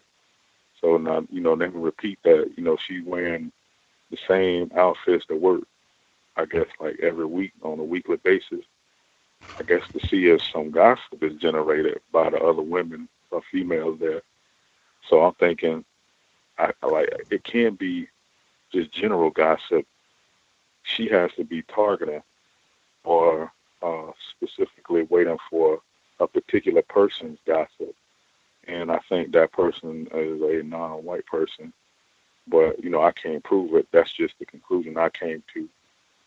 That was another thing that was very interesting. And we've also been having some more people come in that couldn't get a job. They're saying, like, they've been trying for months and months or whatever, and mainly it's been black males. So, they've been saying that they can't get any work. And it's been things like, I guess, cannabis or what they call marijuana possession. So he said that he talked to somebody, and the person was saying, hey, this is what's holding you back. So, we just do what we can, print out their case history, and it's free of charge. And I guess that's just up to the white employers to I guess, hire them or reject them or whatever. And the last incident that this actually happened today, and there was a black female that was in a car accident. Okay, and usually, on the job, I'm somewhat, excited. I try to, I guess, be motivational, especially to non-whites. Like, I hadn't seen her in a while, so I got real excited. I said, hey, how you doing over there? And I didn't even really care who heard me, if she was smiling well, because I was really glad to see her, So I went over and I had spoke to her, and it was a real good experience. And I know the term black self-respect is used, and I didn't really care what anybody thought, so I just wanted to welcome the black female back, because she's helped me out a lot. And that's pretty much all I have for now. Thanks for allowing me to share. Right on for black self-respect. I had just wanted to, I guess, make sure I heard you correctly, and then a quick question.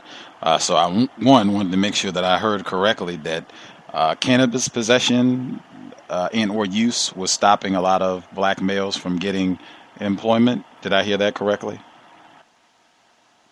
Yeah, so that this guy came in about 2 weeks ago, and that was the first one that I had that I've seen in a while.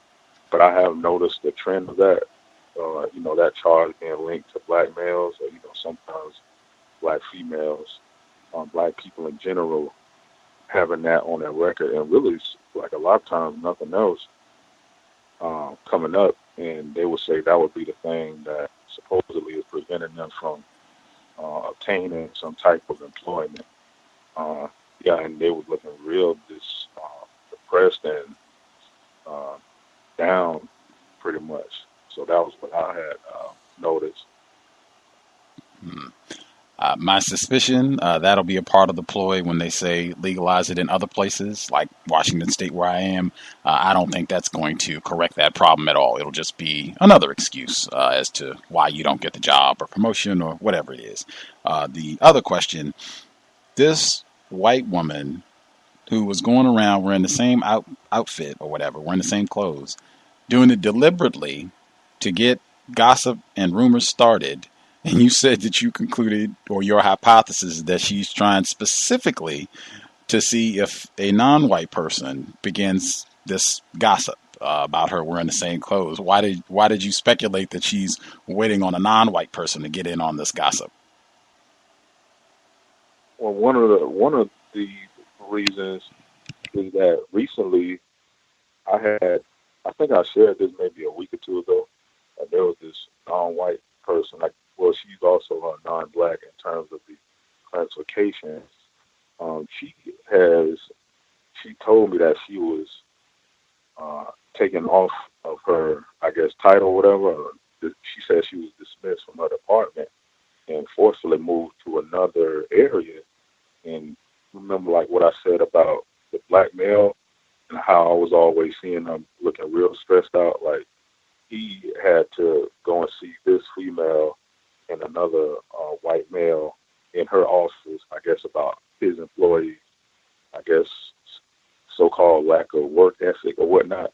And I guess they were saying she wasn't at her desk and things like that. And I haven't really seen her press on the other white supervisors pretty much.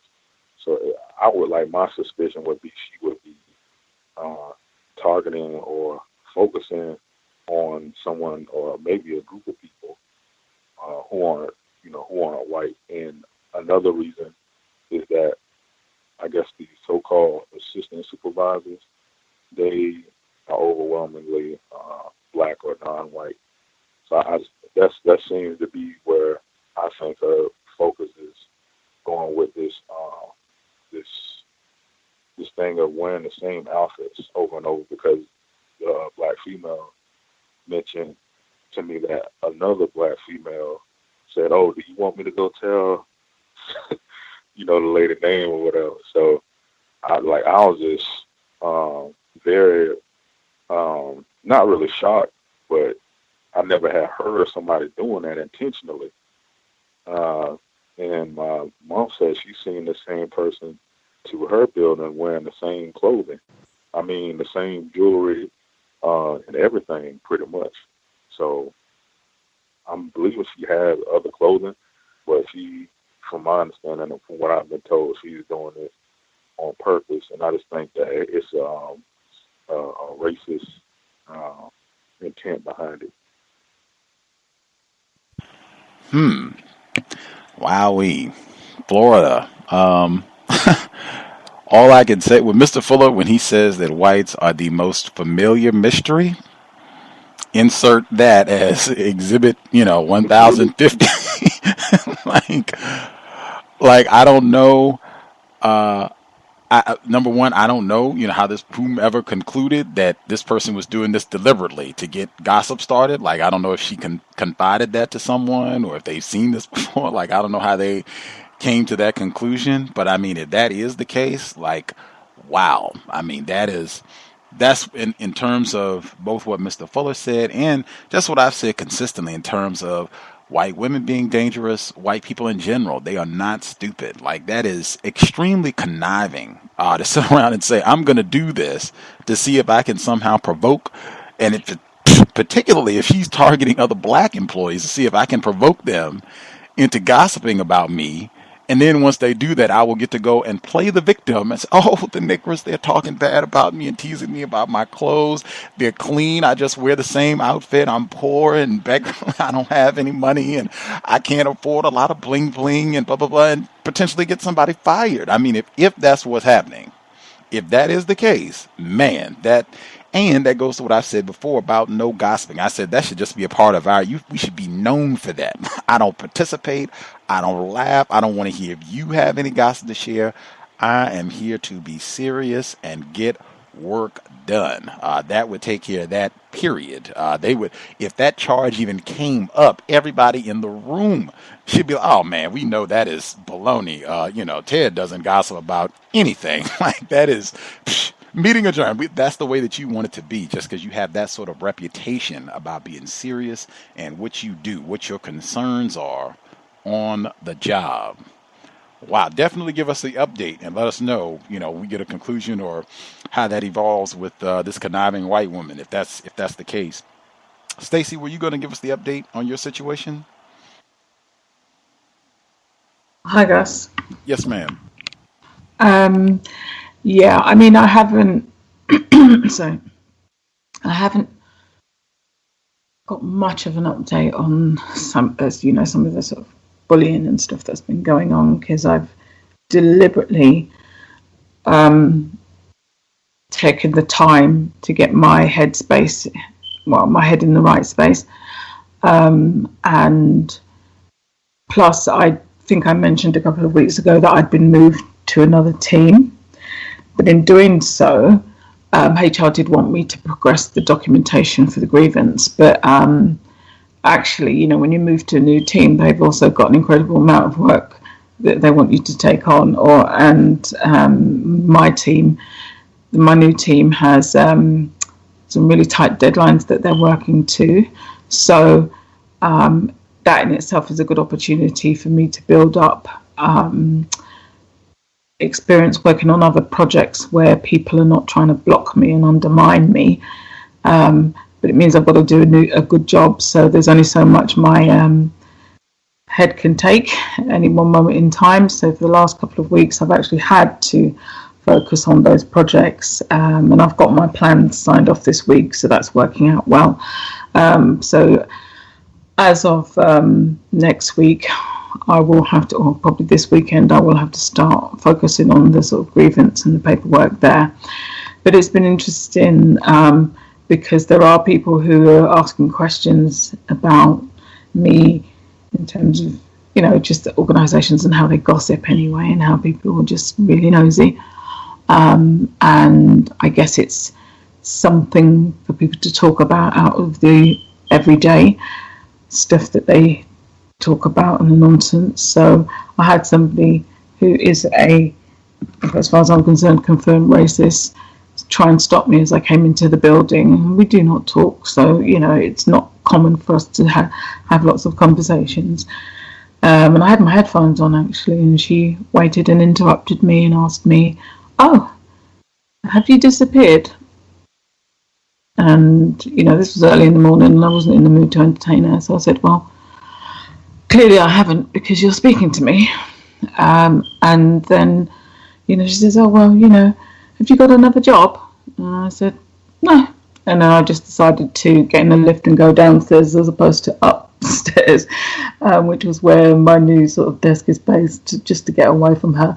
But what I've realised is I need to develop a form of words now so that all of the inquiring minds stay out of my business. And there is an important element to that, because obviously if whites, racist whites, and even confused non-whites think that you are getting an opportunity that they haven't got, then it will cause other problems in the organisation. So, there's nothing they can do about it, because obviously the situation is what it is, and it's no one else's business but mine. But it's just made me realise that I do need to develop a form of words.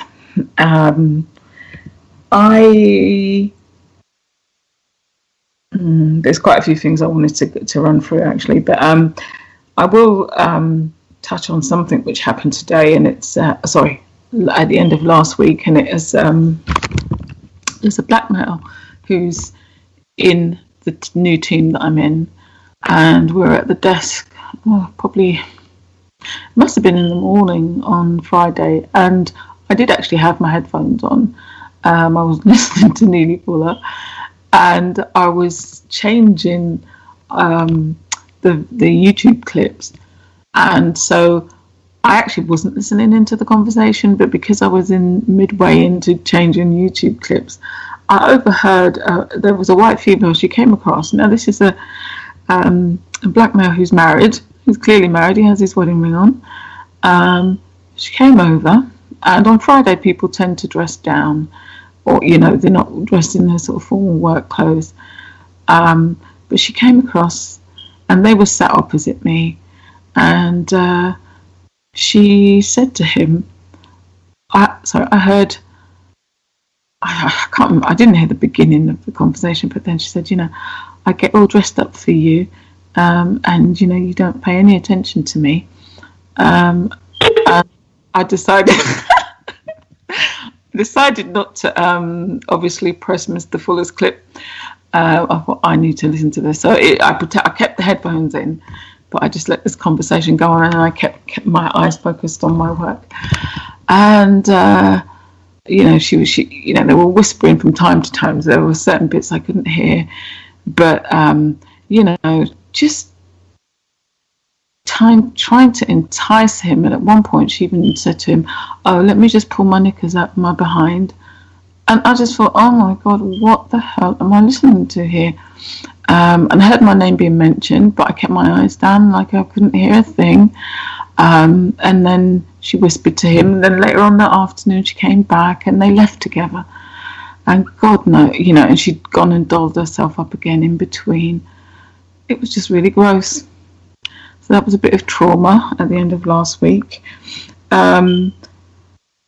I do have some anti-blackness that I do need to talk about. I think I mentioned a couple of weeks ago that I've been asked to look at developing a network for BME staff, black and minority ethnic staff in the organisation. And so I've been bringing together some black staff and non-white staff to talk about what that might look like. One person came up to me a couple of days ago to say that, she's spoken to HR and we really need to get them involved. And I said, why? And, she's just, because we need to get them involved, and, they're keen that all the staff networks are properly organised, and, that we've got voting rights in place, etc., etc. I said, why are they approaching you on this? And she said, she heads up another network, a women's network. So she, that's why they approached her, which still didn't make any sense because the BME network doesn't exist. So there's no reason why they should have been approaching her about that one. And I said, well, we'll develop it, and if HR need to be involved, they'll be involved. But, there's no reason why they should be stipulating how this one needs to operate. And essentially it's just a way of them trying to control and undermine the whole process, so that non-white staff in the organisation, particularly black staff, don't get above themselves and do anything that HR and or rather racist managers in the organisation can't control. And the underlying issue there is that they know which members of the non-white staff they can approach for this nonsense, because they know full well that this individual isn't leading on this piece of work. But nonetheless, they're just trying to undermine, and they do have a list, because I've heard it mentioned, a list of non-white staff that they identify to get involved in projects. And I haven't seen the list, but I would imagine that this is a list of the most confused non-white staff in the building. Needless to say, I've just batted it off, but it is trying sometimes, because on the one hand, it's an opportunity to do and try and organise something to give black staff the opportunity that are, being denied to them in the organisation. But nonetheless, you do get non-white staff who know better, they really do know better, and especially this individual, but are still prepared to be used by white management. God knows what she's been offered, but I'm not entertaining it anyway. And I did have to kind of just let her know that I'm not interested in entertaining that conversation any further. But I've got a few other points, but I'm conscious that other people might want to share updates, so I'll mute my line, Gus. Appreciate that. Wow. Number one, I think this is at least the second time we've had someone in a workplace setting, just from today's conversation. I'm not even talking about, archives. Just from today, second time that we've had someone talking about a workplace situation where they had headphones in, but nothing was playing, so they could still hear what was happening around them.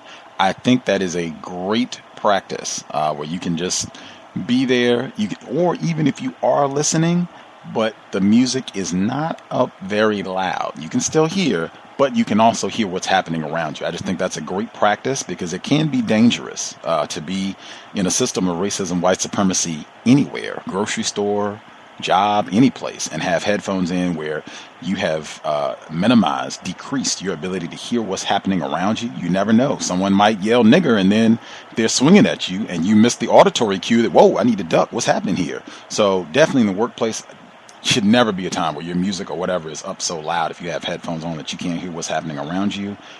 Big fan. You should try it. Just have the earbuds in or what have you and have nothing on so they think you're rocking out. Oh, he's got all that, Jay-Z rocking, man. No, you're not listening to anything. You can hear exactly what's happening around you.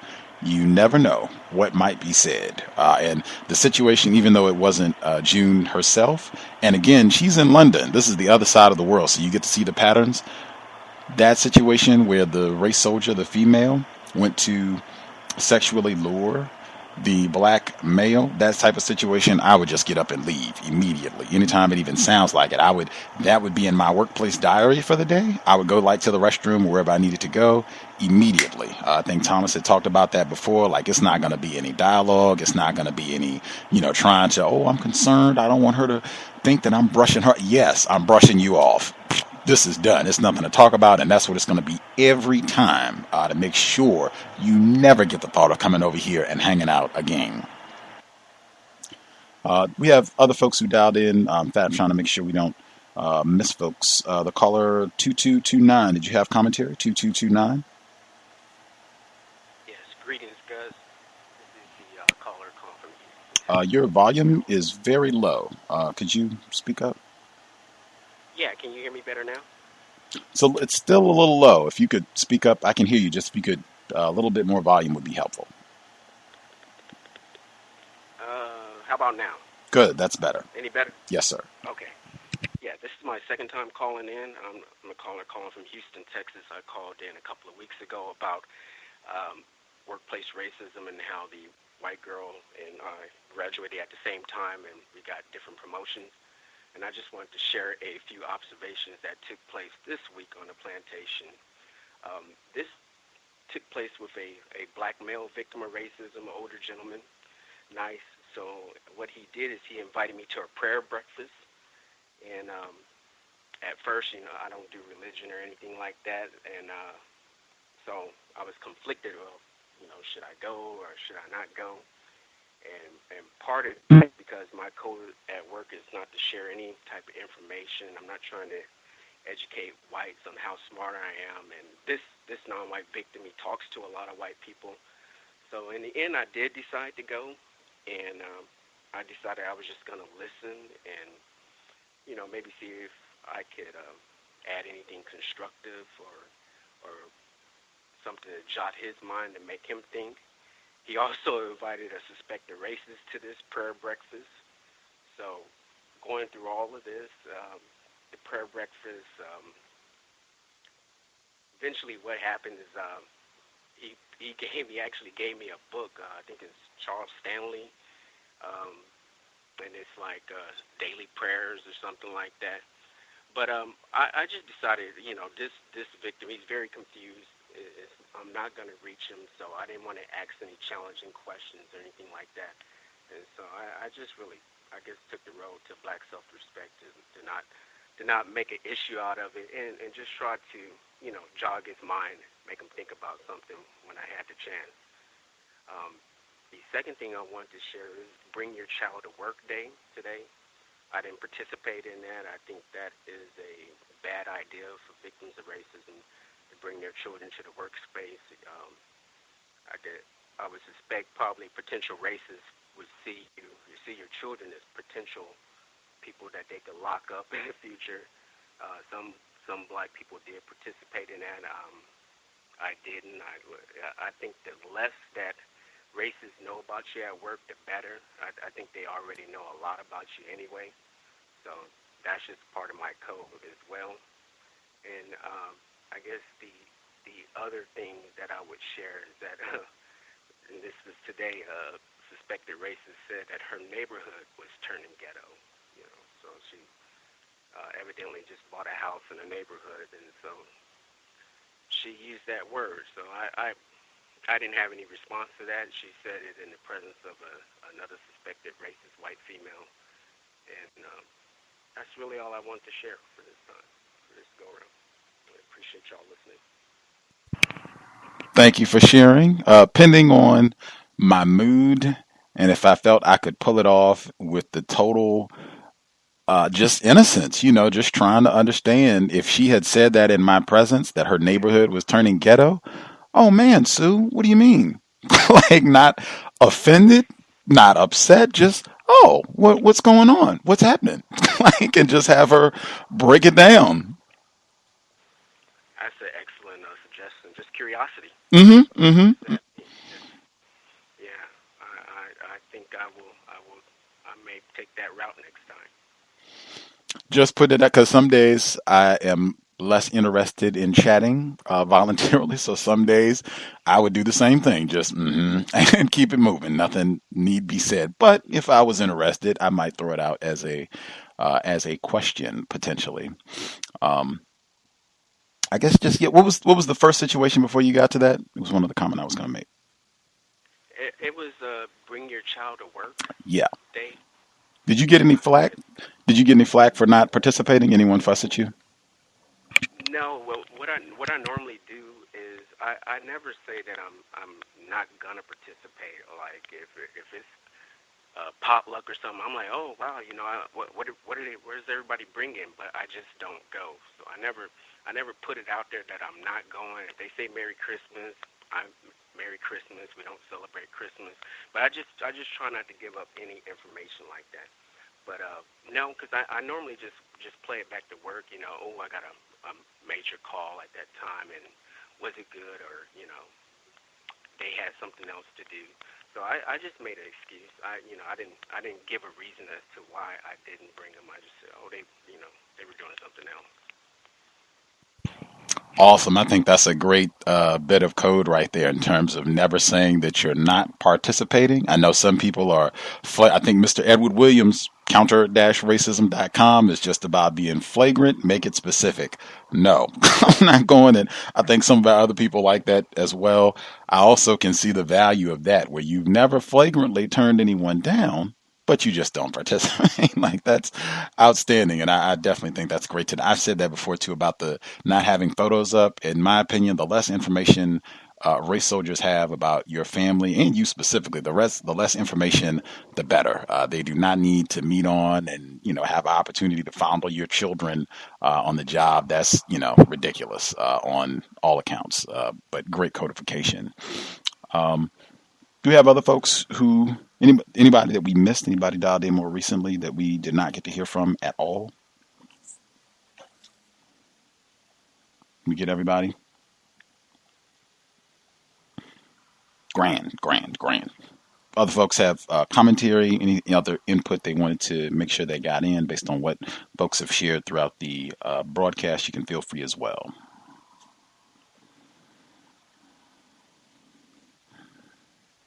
Gus, can I be heard? Yes, sir. Oh, just one quick thing, like that incident that I was sharing. I just remembered that the black female told me it's reported that when she made it known, I don't know if this was to a white person or to a non-white person, that she wanted someone to come tell her if someone was doing any gossiping about her wearing the same attire. So that's like, a part of the context of it. So that's the part that I had left out. Like, she, I guess, ordered someone. I don't know who this person is, but she ordered, I guess, one of the people, a select amount of people, to come tell her if there's gossip being made about her clothing.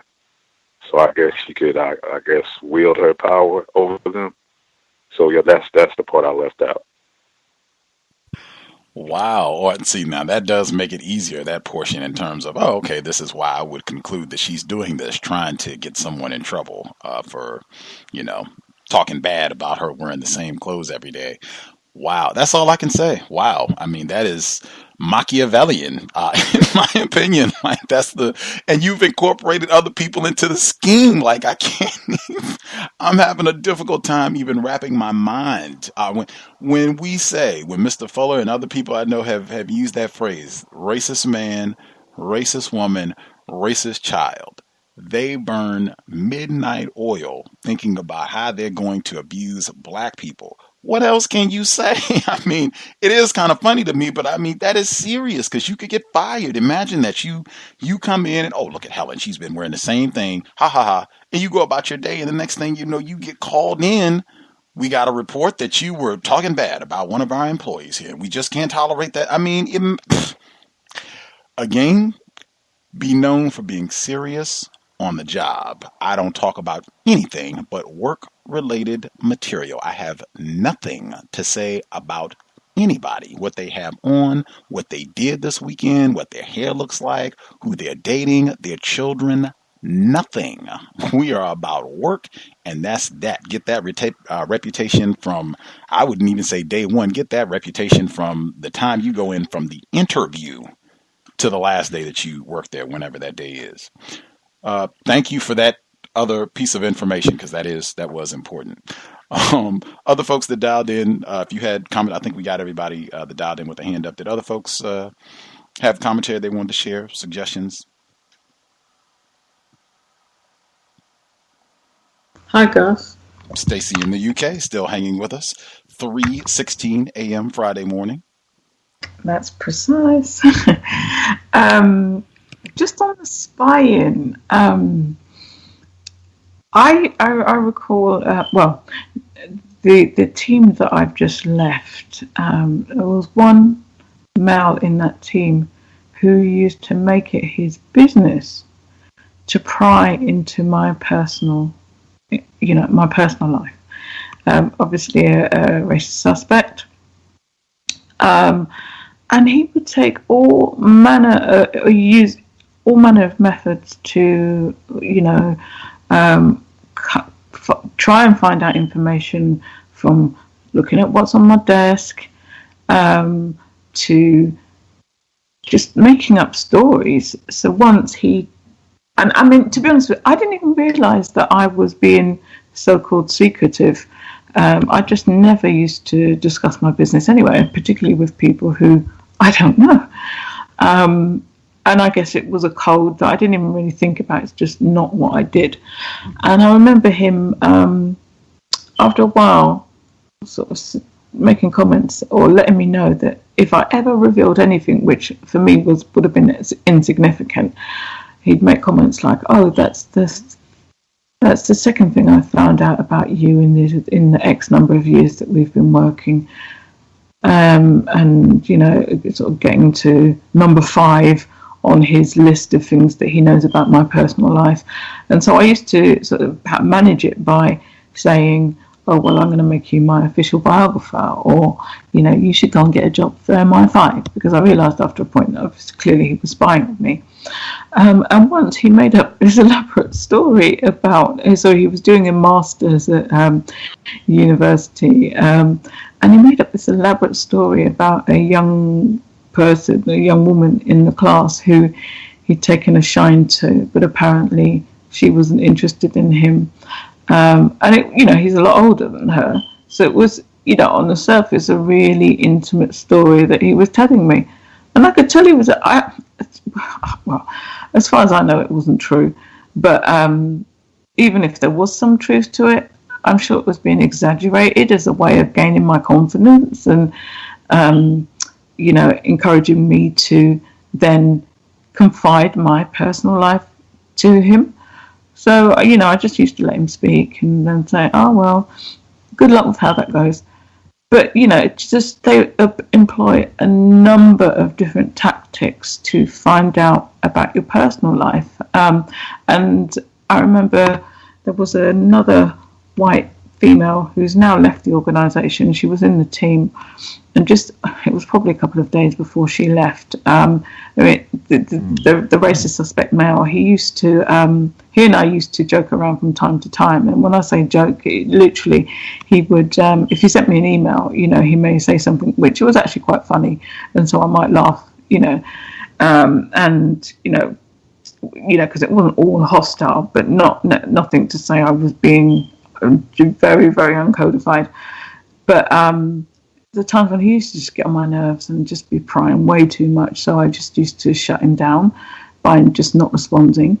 And so one day this female had asked me a question, and she showed me an email which she received from him.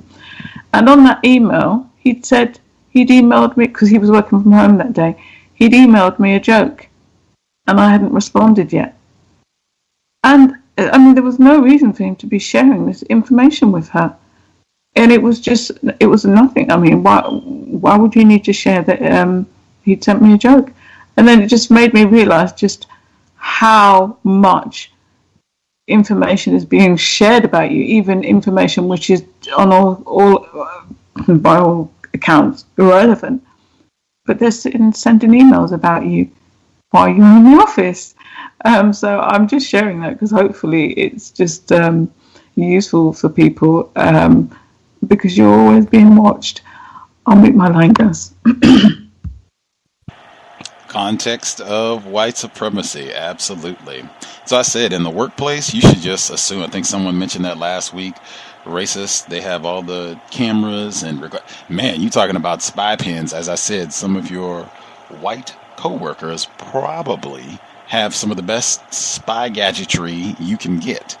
They might be the best people to talk to about those types of purchases. But I think it's just best counter-racist logic to assume work environment. If you're talking to anybody, another coworker, white or non-white, if you're talking to them, email, face-to-face, phone conversation, just assume everybody who works at the company is hearing what I'm saying right now, is going to read what I'm writing right now, to just proceed that's what it is, and that will keep you safe. That will make sure that you are automatically filtering what you say, or you just get accustomed to. That'll be your routine. That'll be my code. Every time I open my mouth, every time I get, on a device to send out a message, a communication of any sort, I'm going to speak as though every single person that I work with who has ever worked for this company, who will ever work for this company, is going to read or see what I have to say. When you start to think that way, I think you can keep yourself out of trouble sometimes. Do we have other folks who had commentary, suggestions, or other comments they wanted to share based on what we've heard today, or your own situation you wanted to share? We have last few minutes winding down the program.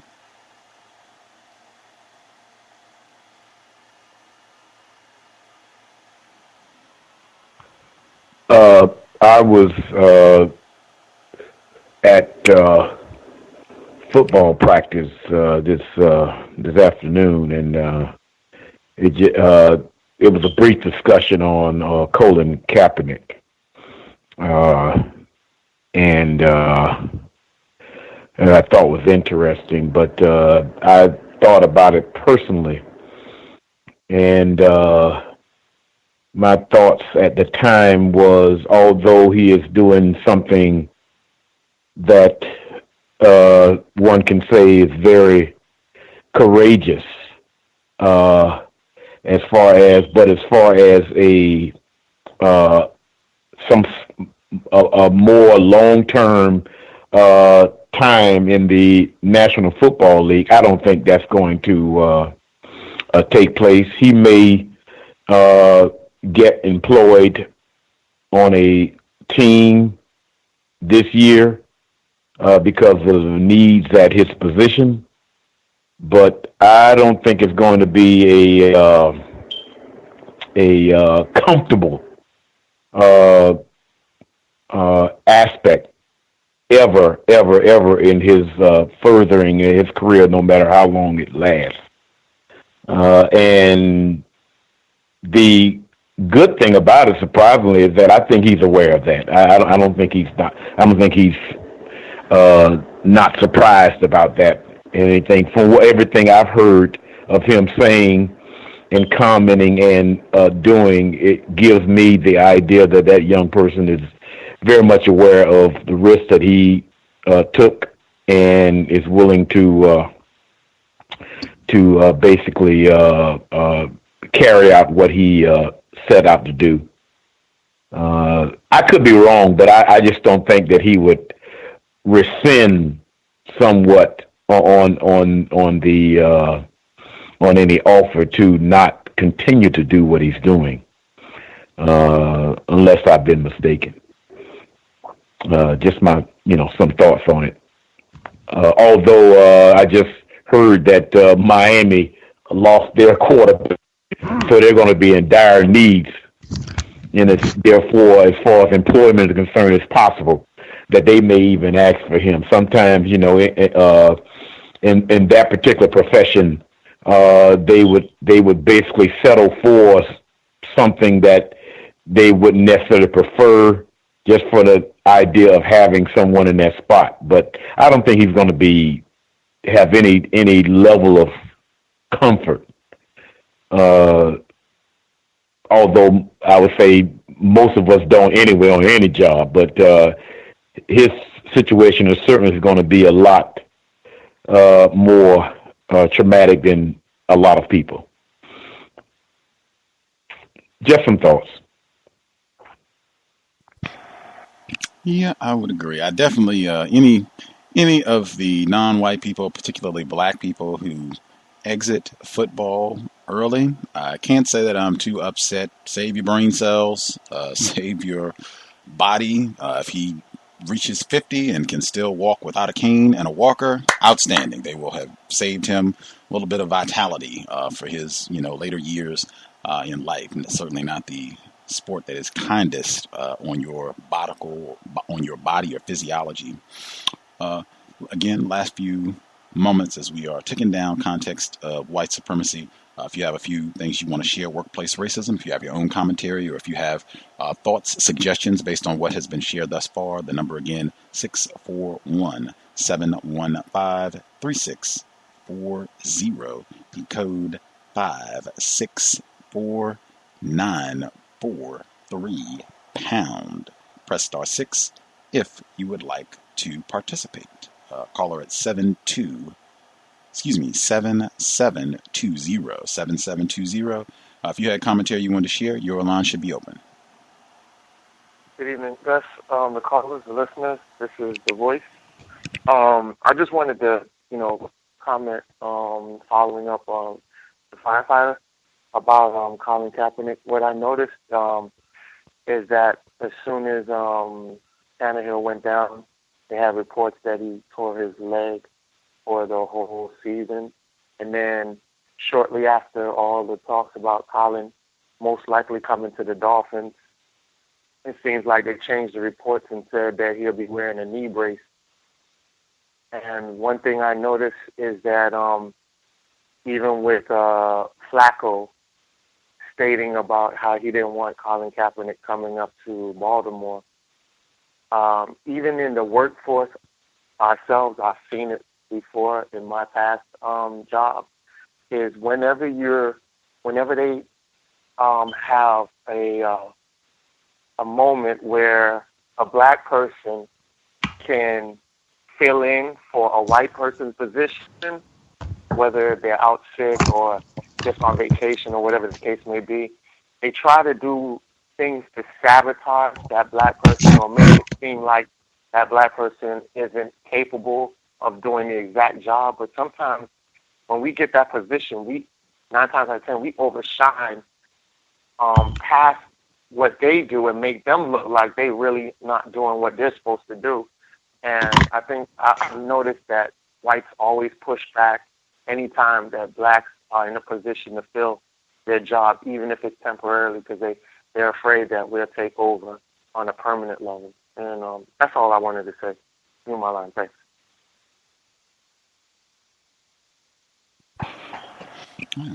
Context. Yeah, in historical reference. Sorry.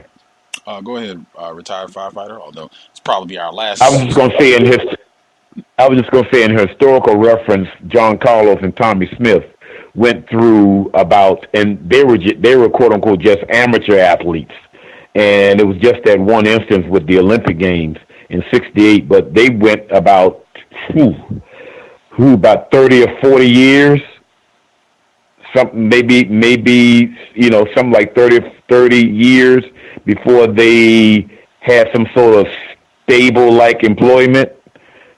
Because that particular tag, that's what white people do, very vindictive when you take stands against them. And I also include that I suspect strongly, I can't say for sure, that the greatest Muhammad Ali was forced to fight long during just to regain the title with George Foreman, and even after that, and it took its toll on his ability to function like he was used to as a younger person due to the Alzheimer's. I think it was that it played a factor in it. I suspect strongly. So it's just one of those things. I mean, I applaud the young fella, but yeah, that is something that he unfortunately possibly will have to look forward to. Probably end our Colin Kaepernick commentary there for the day. We can certainly resume this weekend for the compensatory call-in. Did folks have any other workplace racism commentary, your own experience, or any suggestions, anything stood out with what folks have shared today?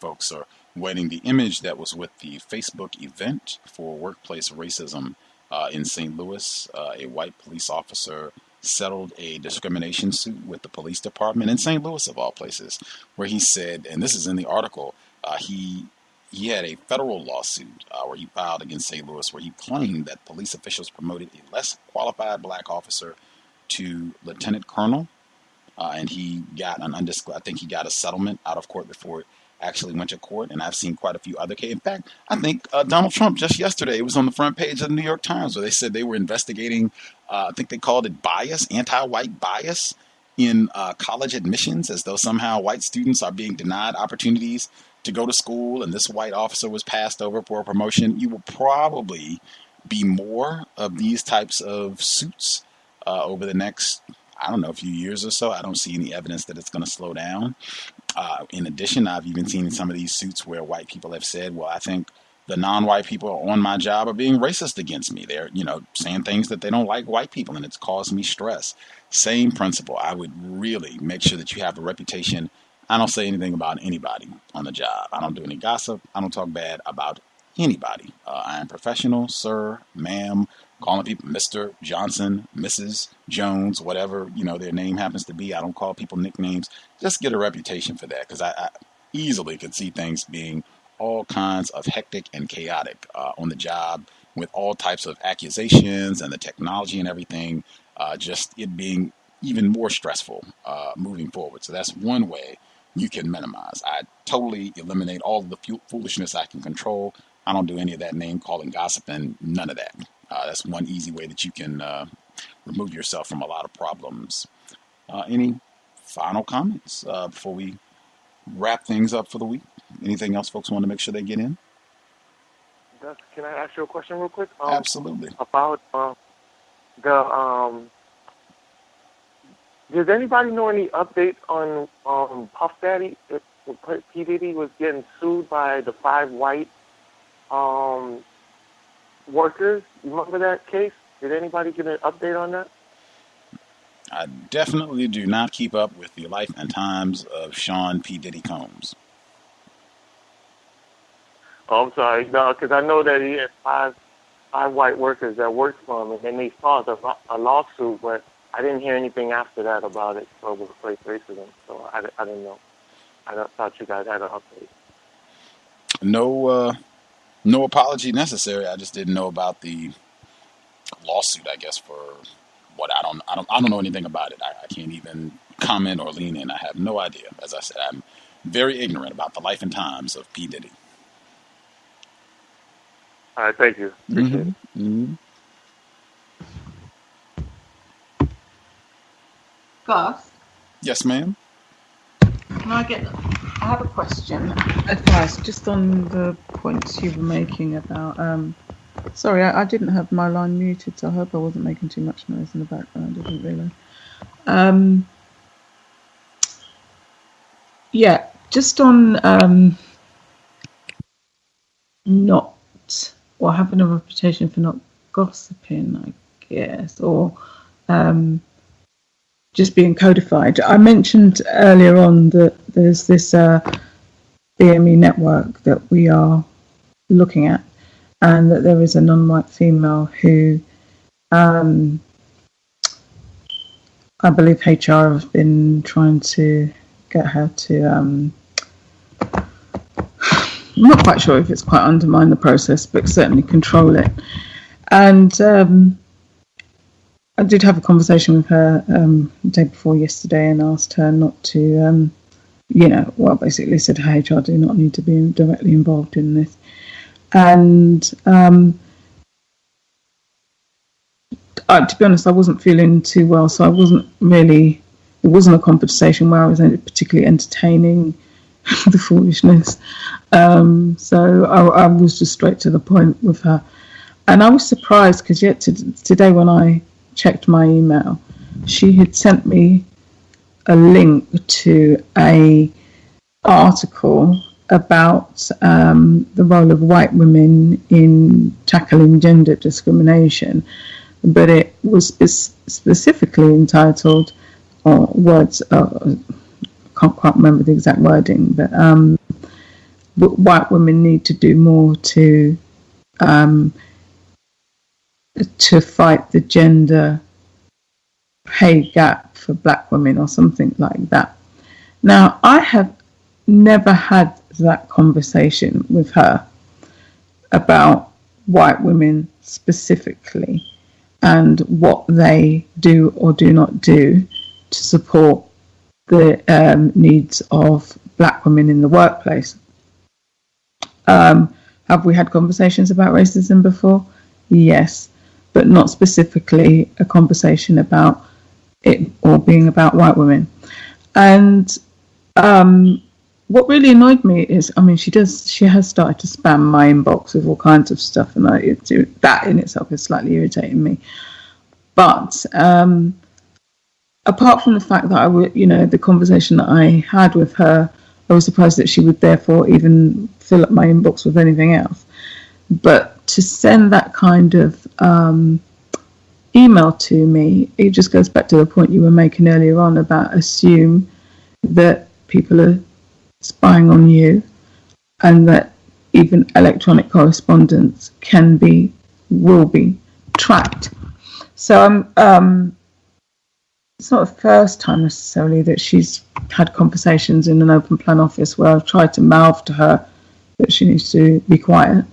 But I don't know if the penny quite dropped that day, but I didn't think it was anything malicious. I just think she was just being uncodified. So I guess my question is how to address that without necessarily being uncodified, because I do think she certainly is ever so slightly compromised by HR feeling that they can use her in that way, but also just the general stupidity of sending that kind of correspondence to me. And it's slightly annoying because I've now received an email, so there would be a suggestion or an implication that I've had that conversation with her anyway, and regardless of whether I think that there's some validity to the article, I just don't think it's the wisest thing to send that kind of correspondence and be spamming my inbox with it. So I'd welcome some comments really on how to address that situation. I'll mute my line. Just to make sure I'm understanding it correctly, is it how to bring it up with her so that she doesn't send that type of content electronically to you anymore? Is that what you want to address, or? Yes. Okay. Yeah, but without sort of I need to manage her because I mean, most people probably won't want to be told off in inverted commas, but also I'm not even sure she's the wisest, or rather that she's certainly very uncodified, and my observation is she's way too close to certain individuals on HR. And when we were in HR, and when we were having a conversation yesterday, she was specifically naming a white female who is responsible for some of the sort of staff networks and other sort of, staff engagement activities. So she's just very vested in this woman's job and her wanting to be seen to be delivering or doing her job well, and that is really of no concern of mine whatsoever. But at the same time, I didn't actually make a comment on this white woman. So the fact that I've then been sent an email to talk about white women's role in tackling inequalities that black women face, to me is interesting in itself.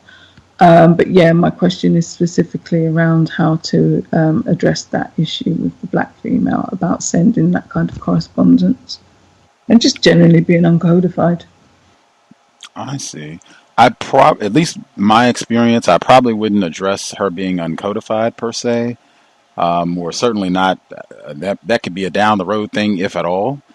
But I generally that can end up taking up a lot of time. The email thing, I think I would probably just address it as I don't use my email, whatever email she sent it to. I don't use that email for any sort of personal links or anything like that. I just use that for workplace to help me keep things organized. So in the future, don't send me any links or what have you to that account. If you want to give her a different account to use, a non-personal account that she can, if she has a need to send you something, so it's not going to your work account. But I would just assume regardless that this person, even based on her sending a report like that, that's ostensibly showing, hey, white women do have a role in helping us solve this problem. That to me shows, oh, okay, this person is a victim of white supremacy and might be someone who thinks that there's some good white people, or you think that there's some white people that are not racist. So I need to be very, very careful in what I say to you, how I talk to you, and just assuming, again, you're going to share that information to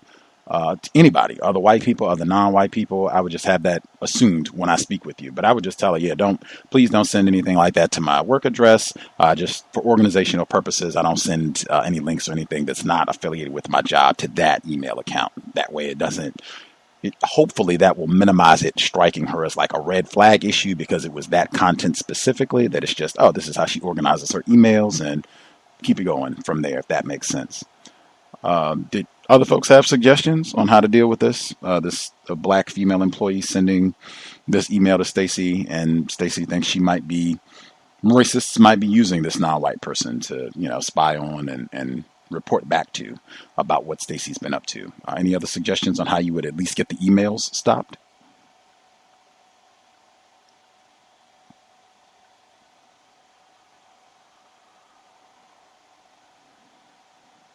Thought on how to get the email stopped, or maybe folks don't have a suggestion on that one? Gus? Yes, ma'am. That's interesting that you said the way you interpreted the article actually had purpose for sending the article, because I didn't even receive it that way. Oh, how did you interpret it? I mean, I think you're correct in terms of she's probably saying, oh, there are some good white people out there. But I thought she was trying to engage me in a conspiracy about the. I mean, I haven't read the article, so that probably would help. But that white women aren't very supportive to black women, and that's why. And maybe the suggestion that that's what I think, and that's why I'm, and maybe the article was talking about the fact that white people are not. Or white women are not sensitive to the needs of black women. I hadn't actually read the article, so it's interesting the way that you actually interpreted that. Her purpose for sending it, which is, there are some good white people out there, and that probably is the way and why she's sending it. And the only thing is, I haven't said that there aren't good white people out there to her either. I just haven't had that conversation with her, which is partly why it's irritating me, because she's almost drawn me into something, some conspiracy, some conversation, interpreting my views, when I haven't had that conversation with her, and to even send me that kind of correspondence. I just don't trust the organisation. I'm sure, particularly given what's happening with me at the moment, I'm sure my inbox is being monitored. But yeah, sorry, I'll mute my line. It just it struck me in that way, given what you said before, the context of the exchange you shared with us, and then even to me, that type of report just sounds like there's room for improvement. That white women, or at least some of them, might change their conduct at some point, and then step up to the plate and help out black females that are struggling on the job and not getting correct compensation, that sort of thing, where they're doing what anyway, yeah, that was just my interpretation of it. Maybe that was not the case, but at any rate, I think I think it's wise to just assume that this person might share, this person or anybody else might share what you have to say with others, and that you need to be very alert, very mindful about what you say and talking to this person. And the same thing, I would not say anything to this person that I would not want repeated to every single person who works in that organization. That would be the way that I talk to her every time, and we definitely couldn't have any in-depth conversation about racism at all, because I would just assume that that would be a public dialogue as well. So certainly nothing about racism. Couldn't even discuss that article. In fact, haven't had an opportunity to read it. What did you think about it? Why did you think I should check that out? Ask questions. I would just stay in the question lane a lot with her. Did we have any suggestions? Just making sure I didn't miss out. Any suggestions for Stacey's situation here, stopping the emails and a victim of racism who might be a little slightly more confused?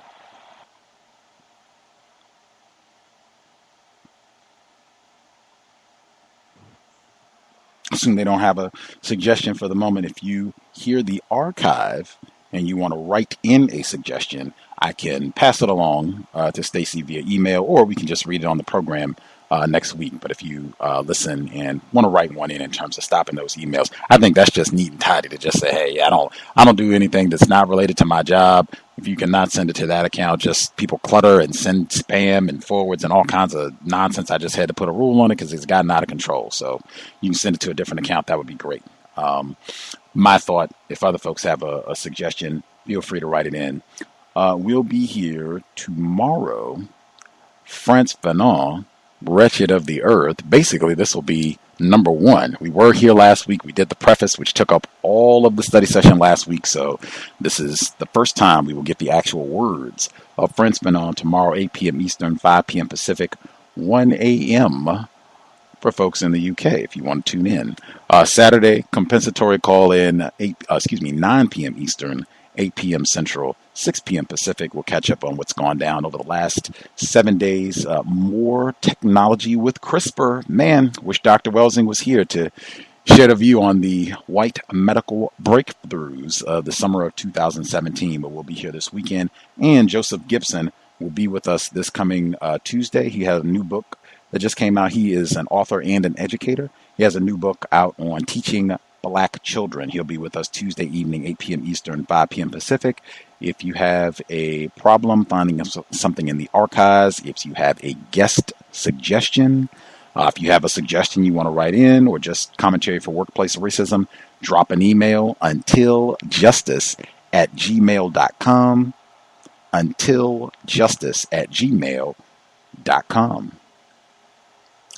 With that, I will state again, I know summertime, folks enjoying the last few weeks before autumn sets in. Grand, I would still encourage sobriety. Race soldiers do a lot of damage. I think we even heard today about Black people missing out on job opportunities because of cannabis convictions. Racists will be out, I suspect, in full force for the remainder of the summer, doing sobriety checks and that sort of thing. You do not want any unnecessary problems, because we were not sober. That, again, tobacco, alcohol, whatever it is, I've not seen that consuming any of these products has helped us replace white supremacy with justice. If anything, a lot of these poisons have made it easier for whites to keep their foot on our neck. That said, Creator, we ask that you help us remain patient with other black people, victims of white supremacy. We ask that you help us remain patient with ourselves. Remind us to demonstrate the highest forms of black self-respect at all times, in all places, each and every time we are in contact with another black person. It has been time. Replace white supremacy with justice immediately. Cal signing out. Thanks all for tuning in. Nigga, you so brainwashed. I'm a victim, brother. Problem. You're a victim. I'm a victim of 400 years of conditioning. Shut up. The man has programmed my conditioning. Even my conditioning has been conditioned.